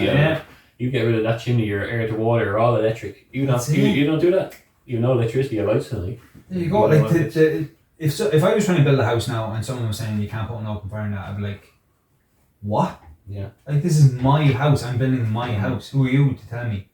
Like, but I know it's like what you do is you tick the box and you say, yeah, sure, no bother, get your planning permission, build a house, and then put it in a month later. Then your house burns down. Of course not. Where does all fire come from? But it is. It just fell in there. Like, I don't know. Like my kids now, I have 3 kids, and they've definitely gone through different times than we were. Maybe it was building when we were younger, but there seems to be such drastic things happening the last. It's just because we're looking at it, we're seeing it now. Whereas like when we were young, we didn't care about this shit. But like they weren't trying to get rid of cash, which is a massive step when we were younger. Surely you were trying to do something else that was just way over. But like you think of global pandemics, like, or you know, like it was the stuff we read in the history books. Like it was like, and then in 1810, and then 19 something. Now it's going to be like. So 2021 did this, 2022 did this, and March did this. Remember in school with the foot and mouth or whatever the fucking was. Remember you had to walk through the fucking the carpets with the disinfectant on and all that. Yeah. See, Anto, you weren't paying attention, right? The whole world. No, that is interesting. But like we see, I just like when you were younger, you didn't care about that stuff. Yeah, I do think there's drastic things happening. Yeah, like even the I don't know, like they have these 15-inch cities and 10-inch towns and all, like, you know, you're seeing these in America and Sydney, not Sydney, but in Australia, and Paris is doing one, Dublin has it up on George's Quay, a 15-inch city. Carlow has a 10-minute town on it. They got funding this week for the infrastructure to change. That's what they're going to bust in it. It's so you don't use your private car in the town. Park up and you get your transport in. And like it sounds great because they're gonna, you know, you can cycle in around this greenery here and there, but you'll get congestion charges. That's what your mom was in trouble for the Prime Minister because, and it's ridiculous. Like you see some of the buses empty running around. Yeah. You know, and like people are no one uses it. Birmingham or Oxford. Where Carlow is it? Are you talking about the bus in Carlow? The buses in Carlow, yeah. Say. Oh, yeah. Well, I just think it only started recently. Yeah. So give it a bit of time. Yeah. It's slow to take off. But it's a good idea, but like I hate public transport. I cannot stand it. Mm-hmm.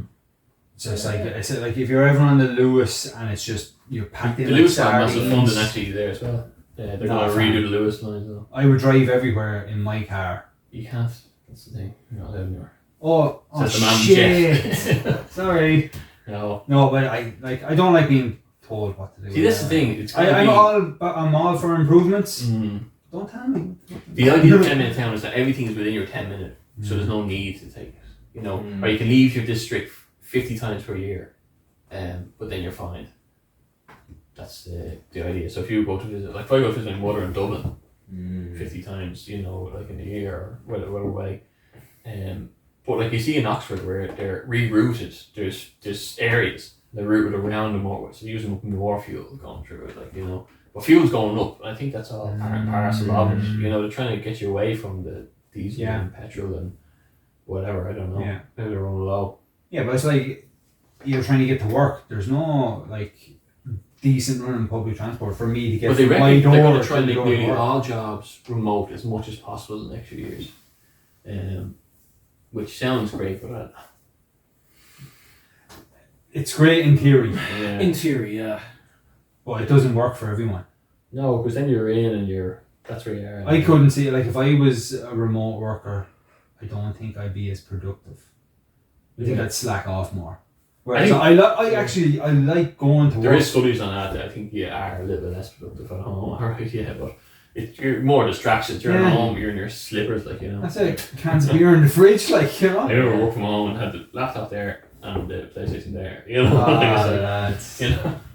That's it wouldn't work for me. I like the idea of getting up, going to work, and having that routine. Yeah, there's a psychology to it as well. The fact you're putting on clothes, you're putting on that persona of I need to focus at work. Yeah, you can't do it at home. Home's where you relax. So if you're going to work where you relax, you're mixing up two different types of mindsets. Seems the social aspect though as well. Yeah, and the ups and downs of it all. I don't know. Anyways, yeah, it's turned into a sauna in here somehow. A little bit. It's so warm. it's so warm. I thought it was just me. I was like, fuck, you kind of monster really, isn't it? Well, look, lads, appreciate you coming on. This is the first episode in this. This is the new venue for it. Absolute honour. Yeah, I'm delighted, and we'll get back in soon. We're hoping to do maybe. What we're saying is that maybe in somewhere like likes of O'Brien's or some pub that we get on board. At Christmas time, we go out for a few pints and we all, a few of us sit down, 5 or 6 of us sit down, have a few pints, get Bruno and Paddy and whoever else in. Get the guitars. Whoever, bring a friend each, We could bring the guitars for the laugh, just let it go, But, thinking of have a few pints, then going in after an hour or two. And that's when no one will listen to that one. I say, coming in here, just, I was going to wing it, and, it was a really good conversation, and I could nearly do it every Friday. Yeah, but we won't. I can't commit to that. Good 2.5 hours. Well, thanks very much. Awesome. Cheers on all that now. Yeah. Your age? Have fun editing all that. You're 17 now.